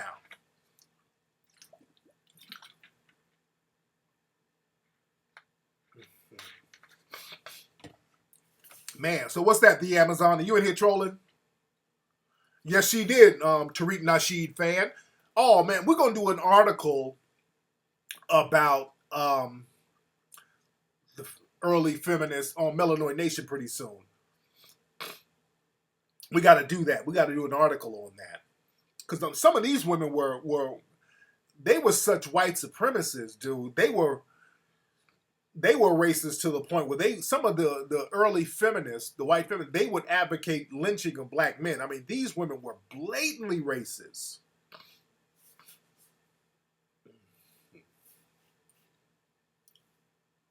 Oh yeah, I'm going to be in London. I'm doing a lecture in London in March. I think around March 15th. I'm doing a lecture in London. That's going to be around March 15th. Let me tell my dude Snow to call up. But yeah, I'm doing a lecture in London around March 15th. Hold on. 1 second. Before I forget. Hold on.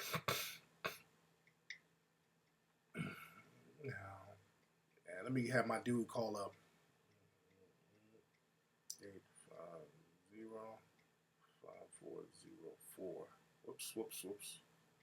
All right. Oh, man, you need to know about these people, man. Man, what's going on? Who's calling? Hey, what's up, Tariq? This is LT from Jersey. How you doing? LT from Jersey. How you doing, fam? All right there. I finally got through you. It was too slow for you before. Yes, indeed. But real quick, I just want to know, what's your take on, because I've never heard you speak on this. I'm sure that you have before. But can you give me your take on Al Sharpton? Oh, man. Al Sharpton, man, he's basically the media's guy. I'm very indifferent to Al Sharpton. I don't dislike Al Sharpton, but Al Sharpton just doesn't represent me. He doesn't. And what happens is that the white supremacists always like to bring up Al Sharpton as if he's the representative of Black America. And I always let him know, if Al Sharpton, if you're going to make him my leader and I got to be responsible for what Al Sharpton does, well, you need to be responsible for what all the white supremacists are doing all around the country for the last 400 years. I always let the white supremacists know that. But I'm just indifferent to Al Sharpton. He's somebody that the media wheels out as the representative of Black people, and he's really not. It's just that simple. I agree with that, and I appreciate that. You know, maybe you asked the question is, you know, with the whole Sony hack thing, the first thing that their CEO did was they called Al Sharpton as if he's the emperor of Exactly. That's another con game. They're like, well, we're going to meet with Sharpton. That's their guy. And they pretend that Sharpton is the leader of Black people, and he's not. I don't know one Black person who has ever said that Al Sharpton is my leader, I follow him. And I don't have a problem with Sharpton, but he is not the leader of Black people at all. We do not call Sharpton. The media calls Sharpton. He's their guy, and he's put on the Black community. So we always got to be very careful to not let them pull that trick on us. That's why there are Black people who are saying, hey, we don't want Sharpton to come to our funeral. We don't want him over here because we don't want none of that bullshit. So, again, I don't have a problem with Sharpton, but I'm just indifferent one way or another. Thank you for the call, brother. Very true. Very true. Take care, Tariq. I appreciate it. Yes, indeed. Yes, indeed. Man. Yes, indeed. So I'm reading my Twitter. People are checking that Stacks is short chick. Sitting on Twitter lying. Talking about I called them women names, and I did not call them women names. I didn't even know those women until they started trolling my Twitter. And even when they were trolling me, I was like, who are you and what have you done? And then they start pretending like I'm dissing them. You dig? And then they got found out for stealing money down there. Excuse me. Let's see who we got here. I'm waiting on my man Snow to call up. What's up? Who's called? Wait. This is my dude Snow. Hold on. I'm going to have you call back. Hold on. 1 second now. Hey, what's up, player? What's going on with you, Pepper? Yo, what's up? This is my dude, L.A. Snow. This is my brother. This is my ninja right here. This is I give a kidney to about 1 or 2 people on the planet. I give one to my mom, I give one to my dude Ola, and I give one to this brother right here. I give my nigga a gallbladder. I go that far with it. This is my dude from way back. Man. This is my brother Snow. How you doing, man?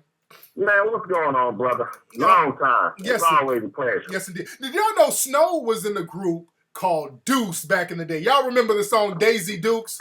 This is the guy right here. How many platinums did that record go? I think we went 3 times on that. What's up? We went gold on, and then Baby Daddy we went platinum on. Yes, indeed, because my man is also a pioneer, one of the Atlanta rap scene too. Because my man, when did you move down to Atlanta, Stowe? Because you moved from LA when, and then you went to Atlanta when? I got to Atlanta in 93, I think. 93, 94 maybe. Yeah. Right around where Freaknik was booming. Yes, indeed. Yeah, I had to time that right. Yeah. Man. And it worked out marvelous. Yes, indeed. Man, so Snow, tell brothers, man, you got this new movie that You produced it, or did you direct it? What was your role in the movie? I executive produced it, and then I hosted and narrated the actual show itself. Okay. Now, the movie is about Kendrick Johnson. Now, we talked about Kendrick Johnson very briefly in Hidden Colors 3. So, what's the movie about as far as Kendrick Johnson? And let people know who Kendrick Johnson is. All right. Now, Kendrick Johnson, if y'all remember, is a young cat who was in Valdosta, Georgia, and they found him murdered in the high school, Lowndes County High, in Lowndes County. He went missing during the middle of the day, and they found him the next day rolled up in the gym mat. Right. Now, from the beginning, the parents, of course, thought it was a foul play, but the people came in, the powers that be walked in and said, no, he died of positional asphyxiation. Basically, they're saying he crawled inside his mat and suffocated. Right. Now, along with all of that, the boy has this ridiculous bruising to his body. His face is swole. It actually looks like he was burned. Right. And from all good intent purposes, his father actually in the actual movie, says that when they pulled his son out of this at the medical exam, when they opened that box and pulled him out, he said he felt a gush of heat come out of there. And when he opened the box, and you can actually see the pictures for yourself in the film, and the way we direct the film, the way we set the film up, we pretty much took everybody's side, and people can pretty much make their own decision about what happened. Yeah. We have the sheriff's department in there. We have, representatives from the NAACP in there, the mom, the father, everybody. So all the key players are pretty much in there, and everybody wants to tell their side of the story. Yeah. The kids' organs all came up missing. They filed his boy's fingernails down. Wow. So really what happened in a nutshell is he got into a fight with one of the bail boys. This is pretty much the backstory on it. And his father in the movie says that, his father told me that, the boy's father came over to his house at one time to front Kendrick out and said, yeah, when you fought my son, it wasn't a fair fight. You won't come back over there and fight him. And this was a white kid, by the way, right?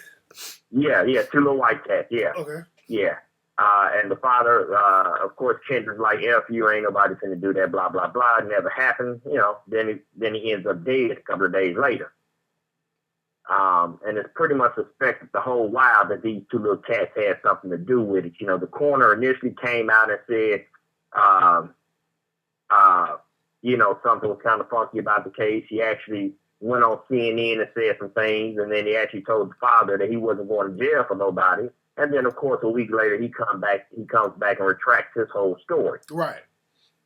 So, at that point in time, they felt like, well, they probably got to him. Now, the key to the whole thing is the two cats that he got into it with just so happened their father is an FBI agent. So now we got Operation Let's Clean Up. So I think what happened for the most part, he got into a fight inside that school, or that's the only part that's super unclear to me, whether they did it in the school, whether they took him off the school campus and brought him back.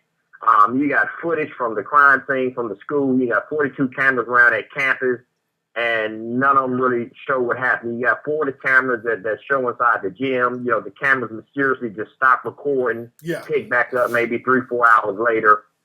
The one camera that is pointing in the direction where he was found is distorted beyond, you really can't tell what's going on. Yeah. And you had one of the analysis on CNN actually say, that film was tampered with. Okay. So, it's clear and evident what happened.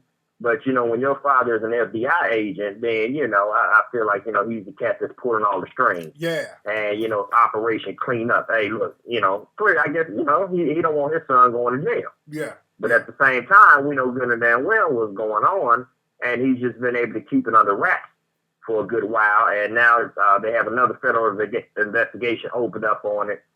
We had a secondary autopsy done, and they did find blunt force trauma to the head and to the neck area. I mean, when people watch this film, they can see the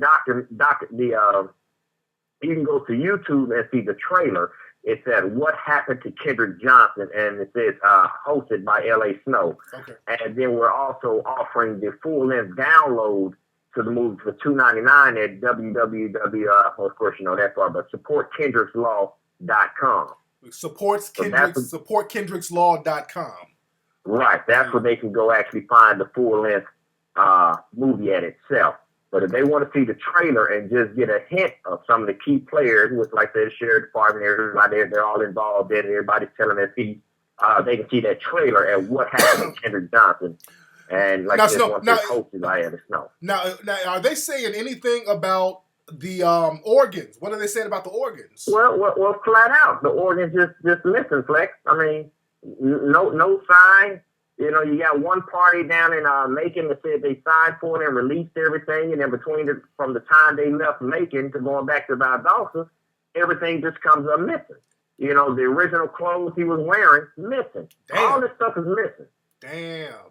You know, and nobody can tell these people what happened to these clothes. Why? I mean, he has, you know, you'll see in the film, you know, we have all the autopsy pictures, all the medical exam pictures. I mean, this boy got cut down the sides of his back from maybe the top of his shoulder blade all the way down to his lower back, just split wide open. Damn. The back of his neck is just split. It's like a patch was just cut out the back of his kid's neck. Damn. You know, they really did a number on this cat. He literally looks worse 2 days after they found his body than what they did originally when they found him rolled up in the mat. Because he was beat up pretty bad in the mat, you know, blood everywhere. You know, the mat is soaked with blood. You just don't get that amount of blood from suffocating. Yeah. You know, and then 2 days later, he actually morphed and looks worse. And like the father said, he felt like they tried to burn his body. And when you see this kid's body, you can literally see flesh that's burned on his upper body. His upper body from maybe the chest up is a different color than what his lower extremities are. Damn. You know, he is literally burned. And once again, in the documentary, I asked the sheriff's department, I said, well, how do y'all explain these burns? And in the documentary, this is the explanation they gave, that while he was down inside of this mat, he was struggling. And by him struggling, he was pretty much in a thermal canister, and that heat was around his body, and that's what took his body temperature up and burned all the skin on his body. Shit. Man. And they literally put this story out there. That's how his body got burned. Man, give him the website one more time, Snow. It's supportkendrickslaw.com. It's on Facebook under Kendrick's Law. If you look under there, we got a big page. When we put the trailer out, we were almost to 1 million hits in like 4 or 5 days. Okay. I mean, it just went, you know, I just spoke to a lady from UK today who bought the film. So, I mean, it's getting more and more attention. And out of this, because the coroner's job is so jacked up, to kind of leave something within Kendrick's name, we're actually pushing for a new national law, which is going to be called Kendrick's Law, which is going to change the position of the coroners, because most people don't realize in the United States that the coroner in most counties is an elected position. And as far as Georgia's concerned, out of 155 counties, only 4 counties have licensed medical examiners. That's Fulton, Cobb, Gwinnett, and one other county. Everybody else is an elected position. And these cats, especially in this case, have no medical background whatsoever. They take a 2 to 4 week class after they become elected. And then you're the coroner. Oh, so I you know what? I didn't know that. I didn't know that you could be elected coroner. Flex, you can run for coroner right about now. Damn. So no wonder these people body parts and shit end up missing. Exactly. And like I say, this cat, you know, there was another case down there in Valdosta where this cat said that a young lady in Valdosta State who was killed, she had a seizure. A couple of weeks later, the boyfriend comes back and says, "No, I choked the bitch out. I killed her. It was me." Damn. But the official report says, you know, she had a seizure. But these guys, in a lot of these cases, are just idiots, and they get these cases and they just, you know, throw out whatever. And like I say, in this case, it's just one of the worst. It's probably going to go down in history in Georgia, as far as that's concerned, one of the worst bumbled up cases, period. Period. Man, everybody, man, y'all go watch this movie after the show tonight. Y'all go to supportkendrickslaw.com. And cats are going to watch the movie tonight, man. So, man, this is heavy information, Snow. Man, I so appreciate you, dog. We're trying to spread the word. We got a big rally. If anybody's anywhere near Valdosta, Georgia, January the 10th, that'll be the 2-year anniversary. We're doing a big rally. Benjamin Crump, Marcus Coleman, Kalisha Kill, one of my brothers that's on the film with me. They're all going to be down there. Carlos Williams, the photographer, everybody's going to be down there that took part in this film. And as far as the attorneys and everybody, it's going to be a big thing January 10th, South Austin, Georgia. Yes, indeed. Man, good looking out on that, Snow, man. Thanks you for calling, bruh. What else you up to, man? What else you up to, Snow? Oh, man. I had to flip it over. So, actually, January 12th, I got a new project I'm dropping, but it's more of the alternative rock marketplace. I done had to put a live band together, dog. So I got these cats out here playing this live rock for me. So it's similar to what's going to be on the, similar like the Kid Rock, I guess, or yes, indeed. Rehab, Body Count. It's on that line of music. So, yeah, they need to look for that. That's coming out January 12th under LA Snow, L.A.SNO. They can follow me on Twitter with that. Or Instagram under I am LA Snow, I am LASNO. There you go. And they can check that new alternative rock sound coming out. There you go, my man. Hey man, thanks for the call, Snow. My brother. All right, man. Peace. We'll holler. Yeah, man. Yes, indeed. Snow, that's my dude, man. That's my nigga. I've been knowing Snow for about 20 years. I've been knowing Snow for 20 years. That's my nigga right there. Real stand-up dude. Support Kendrick's Law. That's the link right there. Support Kendrick's Law. Yeah, we were in that video. He wrote that song, that My Baby Daddy song. He created that hook and everything. I was in the video with him. That's why I was in the video with him. That was my dude. Man, we used to get it in the 90s, dude. But yeah, I'm telling y'all, man, when we talked about organ harvesting, this thing ain't no joke. No, not Snow on the Bluff. No, not that dude. Not, those dudes don't like me because I called them out for being snitches. They don't like me. I give a fuck. But those Snow on the Bluff dudes, they were kind of mad because I called them out for being snitches. But yeah. The organ harvesting is real, man.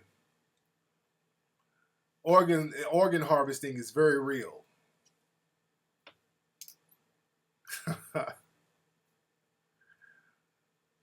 So I was acting ratchet no, I wasn't acting ratchet. Let's see who we got on the phone. What's up? Who's calling? Yeah, what up, Flex? This is Jalen calling from Chicago. What's up, Jalen? Now, first of all, brother, you got to roll over to your side because sound like you're laying on your stomach, my nigga. And no, bro. Ain't none of that. There you go. Bro. Put some bass in that fucking voice because you sounded real sultry when you called it first, my nigga. So what's on your mind, bro? All right, what's on my mind is, man, I sent you a message on Facebook. I ain't going to be long with it. Make a long story short. I bought Hidden Colors 3 DVDs from business out here in Chicago, and it was a bootleg copy. Where'd you get it from out there? Well, I sent you the email. I sent you a message on Facebook, but from the Black Mall. I thought they was like at least reputable because they usually do business with the Culture Connect. They usually do like events. Yeah. So yeah. Okay, and that's all y'all black bookstores. Thank you for the call, bro. All y'all black bookstores out there, man. Y'all know how to get in touch with me. Stop selling bootleg copies of my movies. That you can't do reputable business. You can't be a stand-up community service location and you're selling bootlegs DVDs and you know they're bootleg. You can easily contact us, hiddencolorsfilm.com, kflex4life@yahoo.com. I'm not that hard to get in touch with because what happens is people, y'all buy these shitty bootlegs from people. They don't be working and then people get mad at me. My God.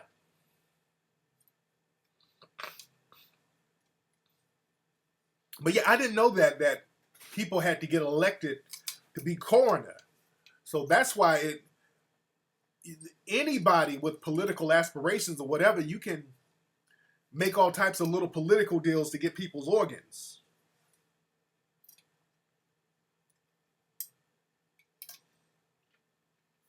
Heavy stuff, man. Let's see who we got on the phone. What's up? Who's calling? Hey, Tariq. This is Brother Ron, man, from Conyers, Georgia. How you doing, man? There you go. Now, Ron, you tried to call last week, didn't you? Yeah, I did.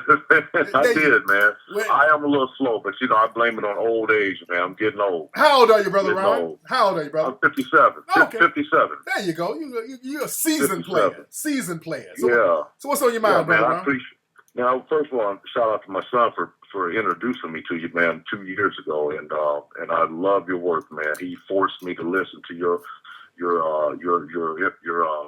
mission all the way to Ohio. Yes, sir. That was the only way he could do it, and I was like, wow. So, man, thank you for what you bring to the platform. Much respect. And the woman who you had on there, man, she really pissed me off.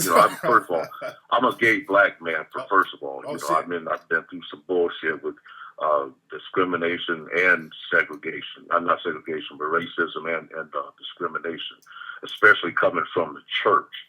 Hold on, wait, we got to stop and back that up for a minute. Okay, so you're a gay black man with a son. So you... Oh, I'm a gay black man who's been married twice. Whoa. I've been married twice since, I knew since I was 3 years old. But because of what society has said and so forth, it forced me. Of course, I wanted to be like everybody else. I went through the marriage and thinking that would fix it. Went back and forth and over 30-some years of marriage. Damn. And is that 30-some years put together? Like you were married for, like the first marriage? How old were you when you got married at first? First time I was like 19. I was married for 5 years. Okay. And no kids from that. And the second one was with my kid's mom now. My son's 31 years old, and been married to her for 28 years. So now are you still married to her? No. Okay. In fact, my son, when I heard your what you brought to the platform, I was like, wow. I said, Bryson, do an interview on this guy. See if you can do an interview. And he did. He did an interview on you on the December, I think it was December 2013 publication for Trendsetters. Okay, no doubt. Okay. Yeah. I remember him. I remember that, brother. I remember him. Yeah. So that's interesting, Brett. So now in your first marriage, now you said you knew you were gay ever since you were 3 years old, and in your first marriage, were you living on what I hate to use the term the down low? I hate to use that term, but were you secretly going out doing your thing while you were married? Well, not so much the first part of the marriage, but after I realized, hey, first of all, being a young man, I never had anyone to mentor me.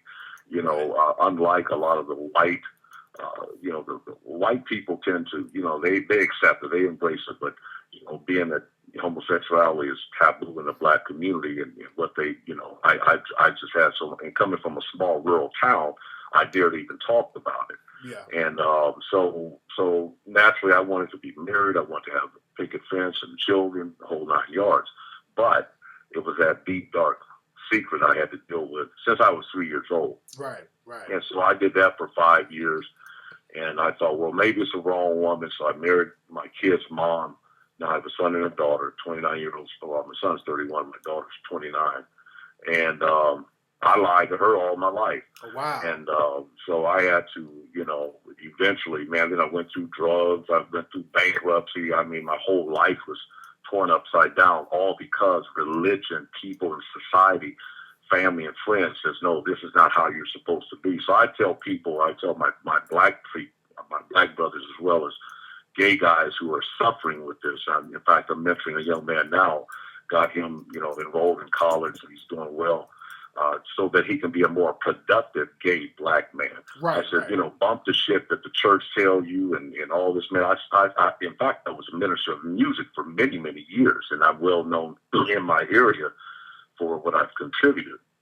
But, and I started thinking, I'm like, and I look at, I compare what we as black people go through as I do with what I go through, gay people go through in the church. They sit their asses up in a church where the pastor is criticizing them against, God didn't create Adam and Steve, and there's a microphone on, is this on, and everybody giving a high five and, condemning gays, but you keep going and you keep giving your damn money, putting your money in the damn basket. They have nothing to do with it, have nothing to say about homosexuality until you announce it. Once you announce it, we don't believe in this. And it's the same thing that goes with you know, in the dealing with white supremacy. I dealt with it for many, many years, man. I recall a situation years ago, man. A mob of white people, man. I walked in front of this bar on the way to my car, and somebody lashed out the word nigger. There was about 30 white folks. Man, I ended up in jail. Damn. I seen the police officer. I flagged him down, and a white guy came up to explain himself. I'm like, man, hold up. I'm talking to the officer. He's like, shut up. He jumped out the car, threw me, and then all of a sudden there's 6 cars deep. Damn. I was thrown into the car, so I. You know, let me reel it back for a minute. Now, your marriage to your second wife, y'all were married for 28 years. Now, how deep into the marriage did she ever find out that you were gay? Oh yeah, she knows now. My kids know. My family know. I've been in a 5-year relationship, healthy relationship.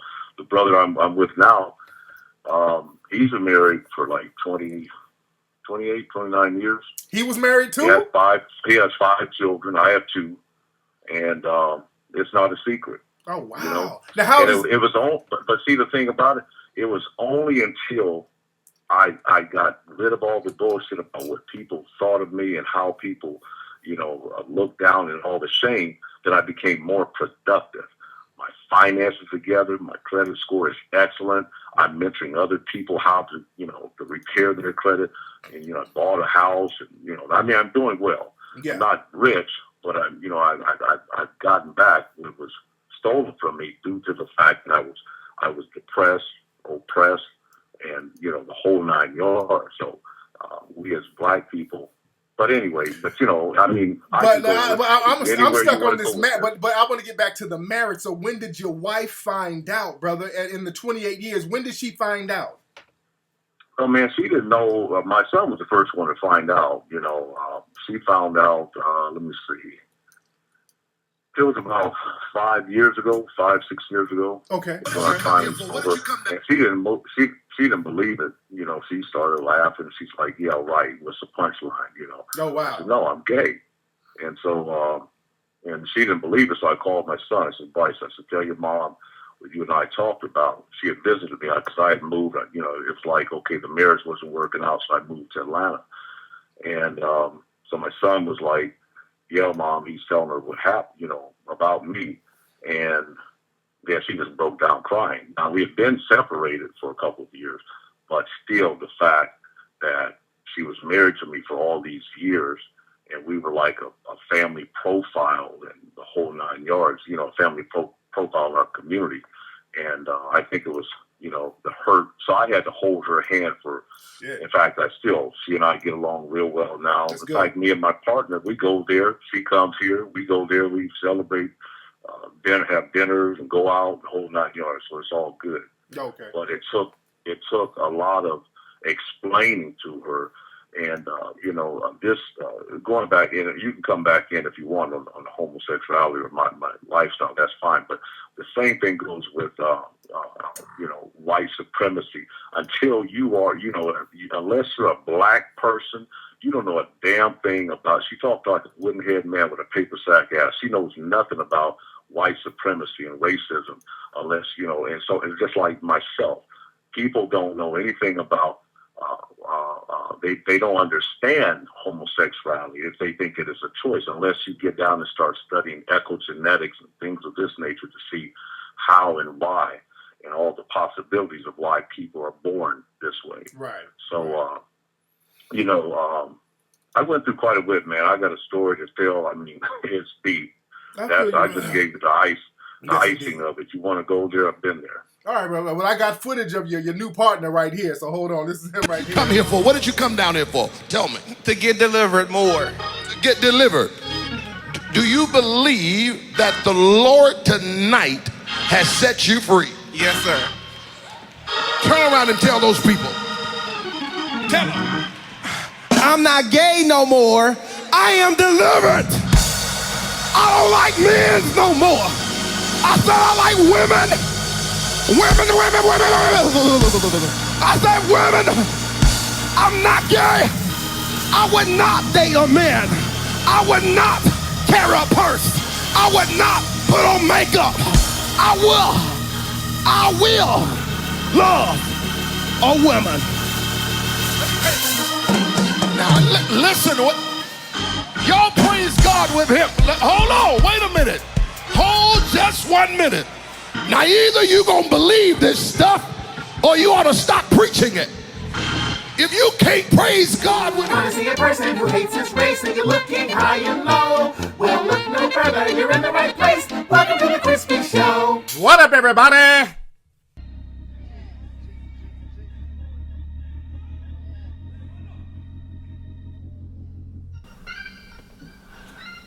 I'm not moist no more, everybody.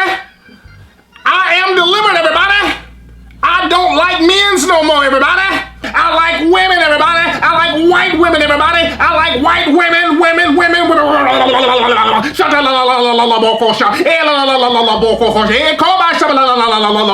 Everybody. I will not carry a purse, everybody. I will not wear an edible thong and go to the gym, everybody. I gotta do a praise break, everybody.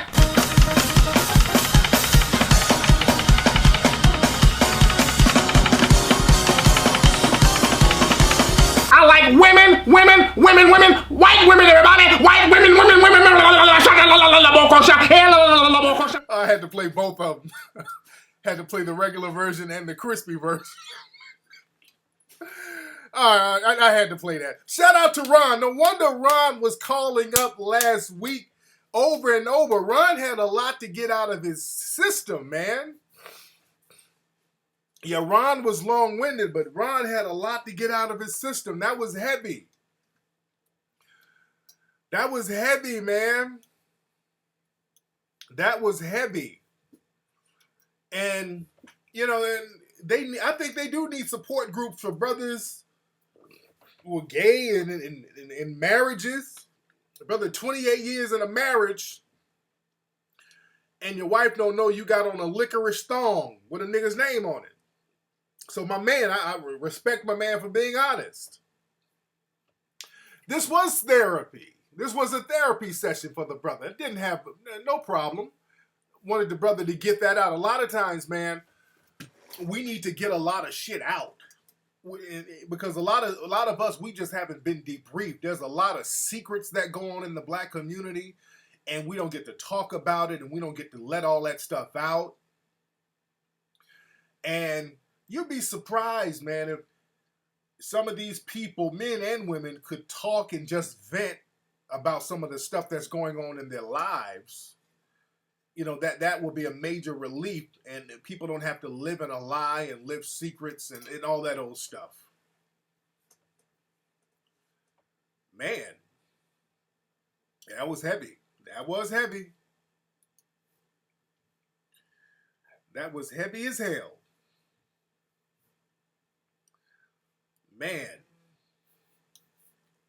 Well, man, he had a lot on his mind. Excuse me. Man. Don't forget, ladies and gentlemen, the Hidden Colors 1, 2, and 3. If you don't have it, go to hiddencolorsfilm.com. That's hiddencolorsfilm.com to get Hidden Colors 1, 2, and 3, ladies and gentlemen. That's Hidden Colors 1, 2, and 3. Did I hear about Nick Cannon and Cliven Bundy? I haven't heard that one. Excuse me.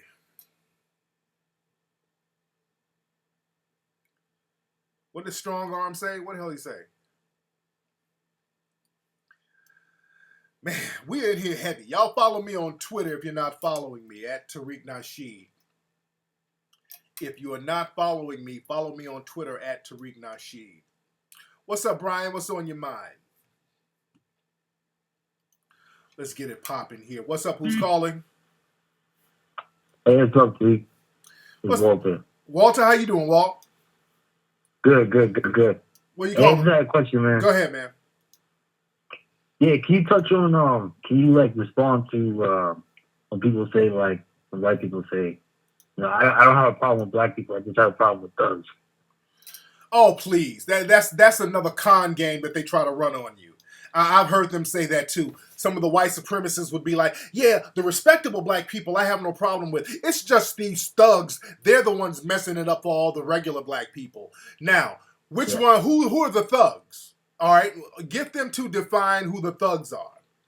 Well, it's the people who are on welfare, people in single parent homes. Okay, so they're the thugs? Okay, well, hell, Trayvon Martin wasn't from the ghetto. He didn't grow up in a single parent home. He had his mom and his dad. As a matter of fact, he was staying with his dad. They still labeled him a thug and justified killing him. He didn't live in the hood. So what's this whole thug business? You understand that?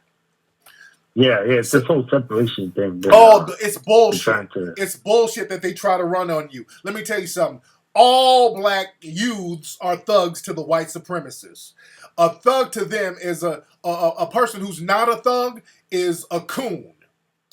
Richard Sherman, a football player, college educated, millionaire. They called him a thug.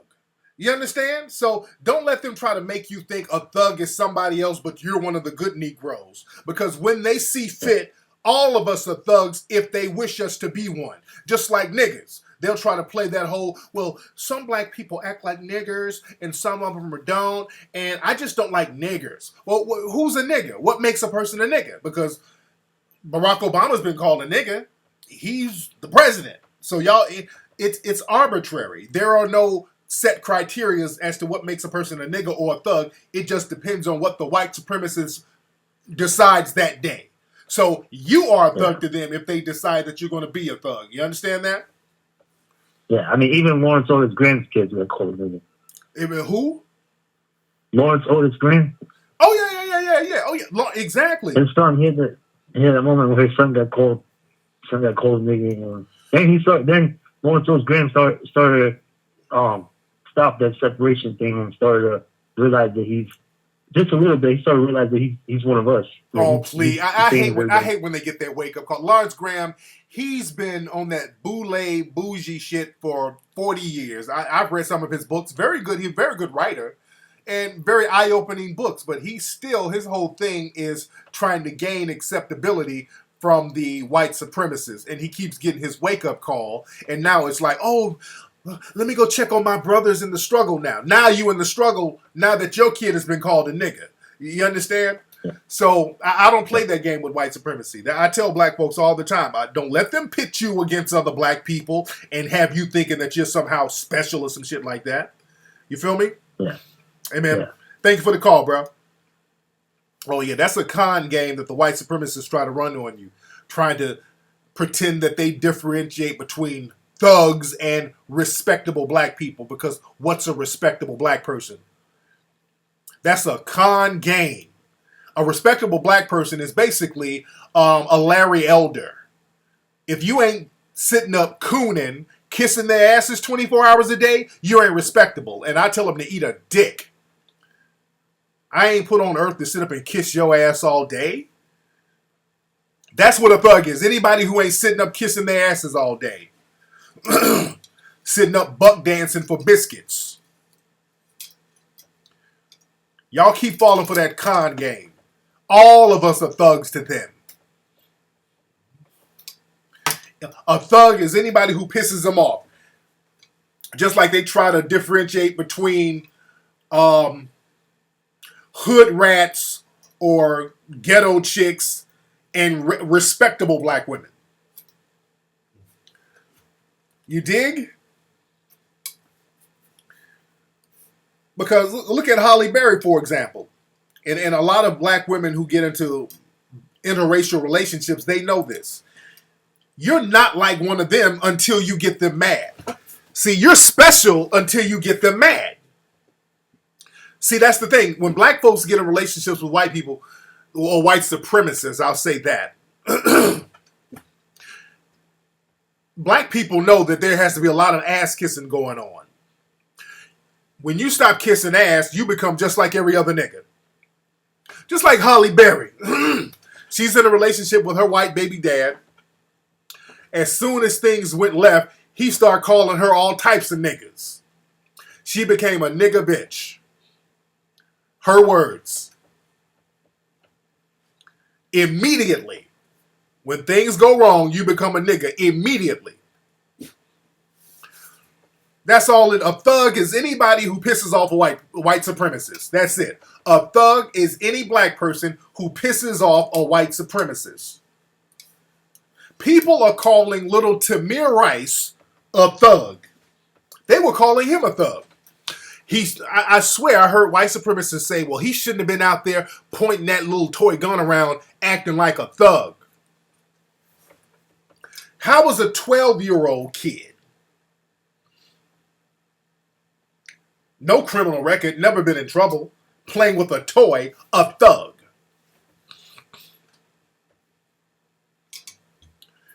So y'all stop falling for the con game. Again, the white supremacists, their job is to deceive you. They got you sitting up here talking about thug this, thug that. Stop falling for that. When you talk to a white supremacist talking that, what about white supremacy, sir?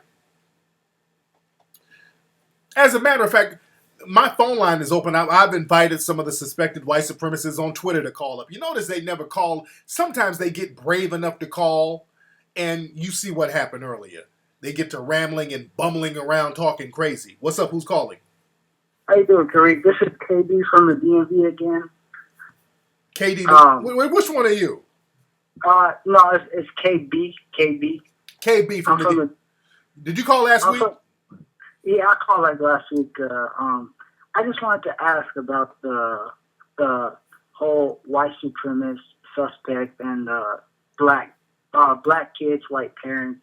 And there was this rapper, his name's Logic, and he was talking about how his mom's white, and she was calling him nigger and everything when he was a kid. I just wanted to clear that up.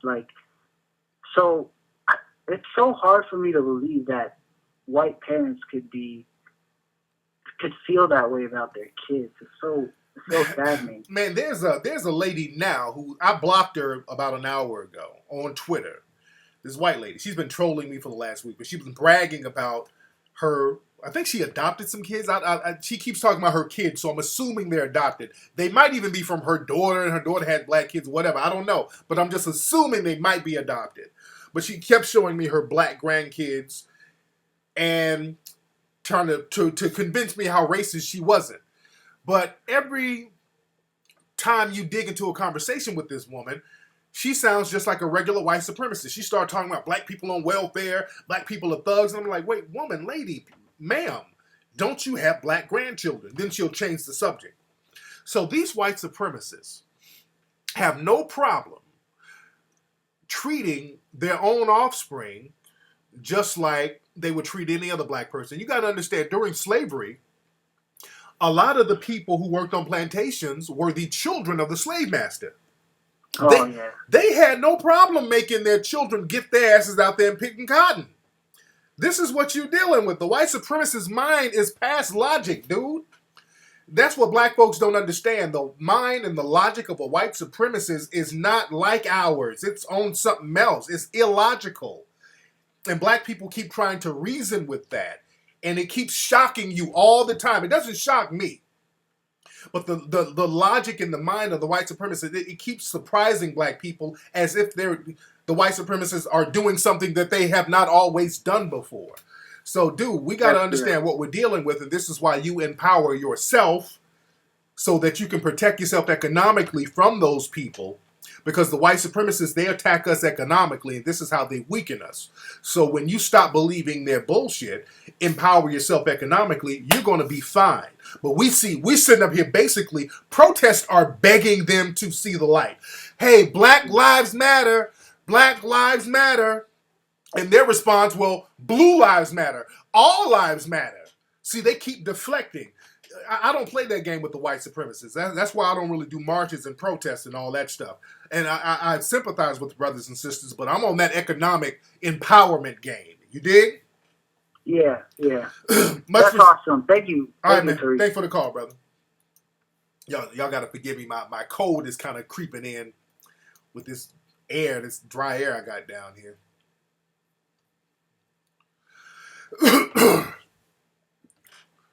Man, you said Thomas Jefferson used to cut the uteruses out of black girls. Oh, he was a pedophile. Pedophile, Thomas Jefferson. Man. Let's see who's calling. What's up? Who's calling? Yo, Tariq, what up? What's up? Who is this? JT from the ATL. How you doing, Hey, brother? JT, how you doing, brother? What's going on with you? Yo, man, everything is all good. But I need your help on something. I need you do the relationship thing, and you good with the psychology of the mind, right? Yes, indeed. I need to understand, like, with all the stuff that's going down, everything that you're talking about, what is it that is keeping our people from getting on the same page?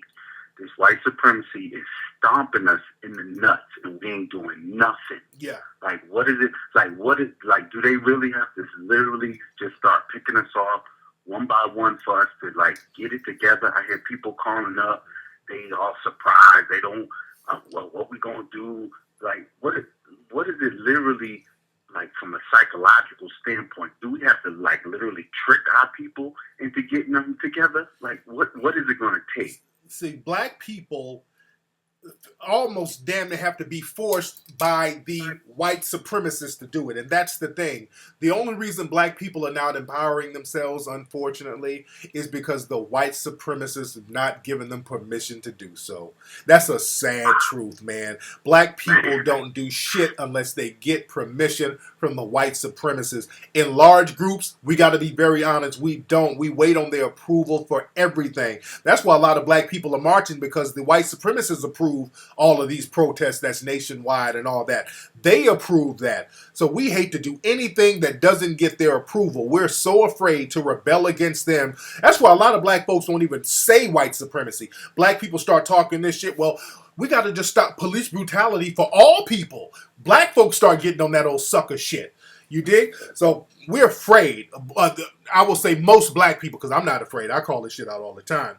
But most black people are afraid to not get that approval and go against white supremacy. Black people want to carve out just a little patch of society for themselves under white supremacy, and that's just not going to work. We're going to have to empower ourselves, and we need to link up with brothers and sisters who are on the same page, and those who just want to sit up here and beg for forgiveness and beg for acceptance, we're just going to have to leave them brothers by the wayside, man. But it's building time, and it's time for us to organize, and like George Frazier said, connect the dots with other empowering black folks. Thanks for the call, brother. Yo, man. Thanks, man. Yes, indeed. And that's the long and the short of it, man. The white supremacists, they haven't given us approval to empower ourselves. Brother, if a bunch of white supremacists came out on television and said, hey, black people should economically empower themselves, we'll be like, hey, he made a good point. You're just waiting on the green light from the white supremacists. See, back during the Jim Crow era, they said that, but they said it in so many words. They basically said, we ain't got shit for you over here, so you better do for yourself. That's basically what the white supremacists told black people, so black people did for themselves. Because you didn't have a choice. Now that they've thrown the integration con on you, because what is integration? Integration it's not even a tangible thing. Our problem wasn't integration. See, segregation, and I've talked about this before, segregation, these are code words. Segregation is another code word for white supremacy. Always go back to white supremacy. Fuck all the code words. Segregation is white supremacy. The antithesis to segregation is an integration, because segregation is really white supremacy. But what's the antithesis to white supremacy? Economic black empowerment. And that's the con game. People didn't realize that. Instead of going for integration, which was intangible, you should have been going for economic empowerment.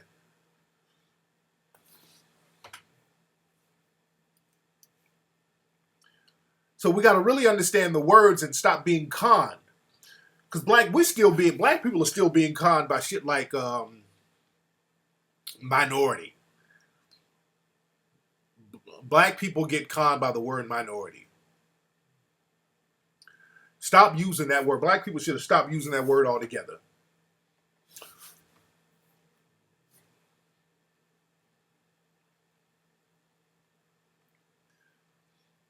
Man.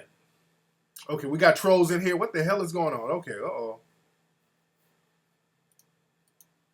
Uh-oh, hold on. All right, we got some trolls in here. Sorry about that, family. Sorry about that, family. Oh, I don't know. This nigga spamming some shit. He's a white supremacist troll. And Debbie, I see you, Debbie.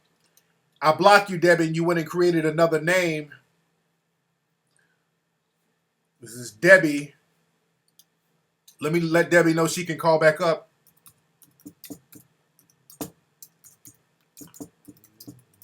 Stop trolling. 818-850-5404. So, Debbie, I want you to call up. I know you're watching, Debbie. This is the lady with the black grandkids. I would love for her to call up. She keeps trolling me on Twitter. All right, what's up? Who's calling? Yo, Tariq. What's up? Who's this? Hey, this Brody. I'm gonna get straight to the point. I want to know how I can encourage, black people within the church to focus on economics. A lot of black people in the church, when it comes to black churches, it just seems like, oh, God is going to take care of me, Jesus got me, the Lord this. But, like you mentioned earlier with the Jews, or was it you that mentioned that? Yeah. Yeah. Yeah. How you mentioned that earlier with the Jews and how they just focus on all right, brother. economics. I would like to get that. Shit. Okay. So, I'm sorry. I lost my patience with dude. Okay. I can't. When cats are dragging, y'all bringing my energy down. I will answer him by saying, get your money together and get you a business going, and then present that and show people within the church that you've already got something going, and have people build on that. So you show by example. I can't have these drug out calls. What's up? Who's calling? Hey, what's up, Flex? This is Jay out of Houston. What's up? How you doing, Jay?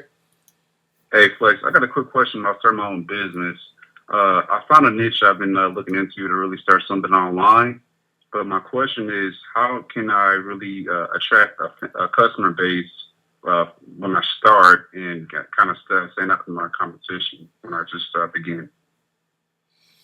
No, you what? No, go ahead. No, repeat that again. So I'm starting an online business. I'm getting into an online business. But my question is, how can I really stand out from my competition and attract customers and really build my customer base from the jump, from the beginning standpoint? So you want to get your customer base. Well, you got to really advertise. It's all about advertising.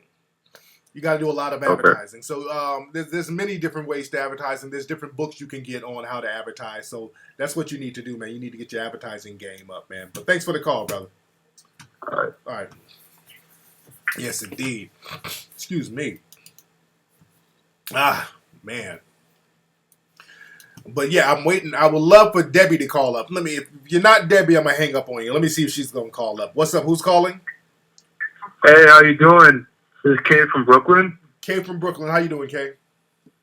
Oh, man, I'm a huge fan of you. Listen to all your shows, read your books and everything. Much respect, man. I just got a problem, it's really hard as a black man to get through in life, have a nice job and stuff. I feel like there's not really much opportunities handed to, any one of us. And I go to school and so forth. All they say is, keep going to school, get your master's. I don't want to become a professional student. I want to make money, make use of college. So can I have some advice for that? What are you passionate about? What do you like doing? Well, I love to help people, and originally I wanted to be a firefighter in life, but I took the test and I'm still waiting to take the physical, and it's been about 4 years. After that, I went to hospitality in college, and I would advertise. I would tell people not to do it. It's horrible. It's horrible. Yeah, it's unfair. They pay you low and they just take advantage of you. Yeah. You just do all of their work for them. Okay. And if I knew that from the beginning, I'd never go in that field or study for it. Right now, I want to become. I'm trying to be a physical therapist assistant. Yeah. Because I see that's a stable job, stable income, and you're judged based on how you work, not based on technicality. Yeah. Like you won't be fired if you don't smile as much as they want you to. Yeah. Or something like that. Okay. Dude, this is why you when you work at a square job, you work there temporarily, but you always think in terms of employing yourself. What are you going to do to build something for yourself? A lot of times we think we're going to get like a government job, a state job, and we're going to be cool with that. Like, for example, firemen. You out there in New York, they got those. Not only do they have the firemen's unions, they give y'all those tests, and those tests, what they do when they give the test to black folks, you don't know the answers, but some of the other white applicants, they know the answer because they've been grandfathered in. So they know the answer to some of those crazy... The test, from what I heard, is damn near like some algebra, rocket science in certain cases. Some of those tests are very, very hard. But that's kind of a trick bag they put people in. Because I know that they had to go to court for that, making the test extra difficult for certain applicants while funneling through other people. So there's a lot of trick bags that they have. So when you don't get certain jobs, you start thinking, well, damn, is it me not working hard enough? And the system of white supremacy is usually in place, keeping... Yeah, that's alive, yeah. Yeah, it's definitely alive. But again, what you do, man, stack as many chips as you can, working little bullshit jobs here and there so that you can start employing yourself. That's the name of the game. That's how to avoid all that completely. But thanks for the call, fam. Thanks so much. Yes, indeed. Man. My sinuses in my throat. Let me get up out of here, family. It's been real. I'm talking, and I don't want my sinuses. I'm coughing and choking up here a little bit. Anyway, y'all, let me get up out of here. It's been real. I would play music tonight, but I'm not going to play the music tonight. We're going to just keep it Mac-ish. Y'all follow me on Twitter at Tariq Nasheed. Follow me on Instagram at Tariq Elite. I'll holler at you guys on this Wednesday show. Go to TariqElite.com to get your gear. I will holler at you on Wednesday's show. Peace.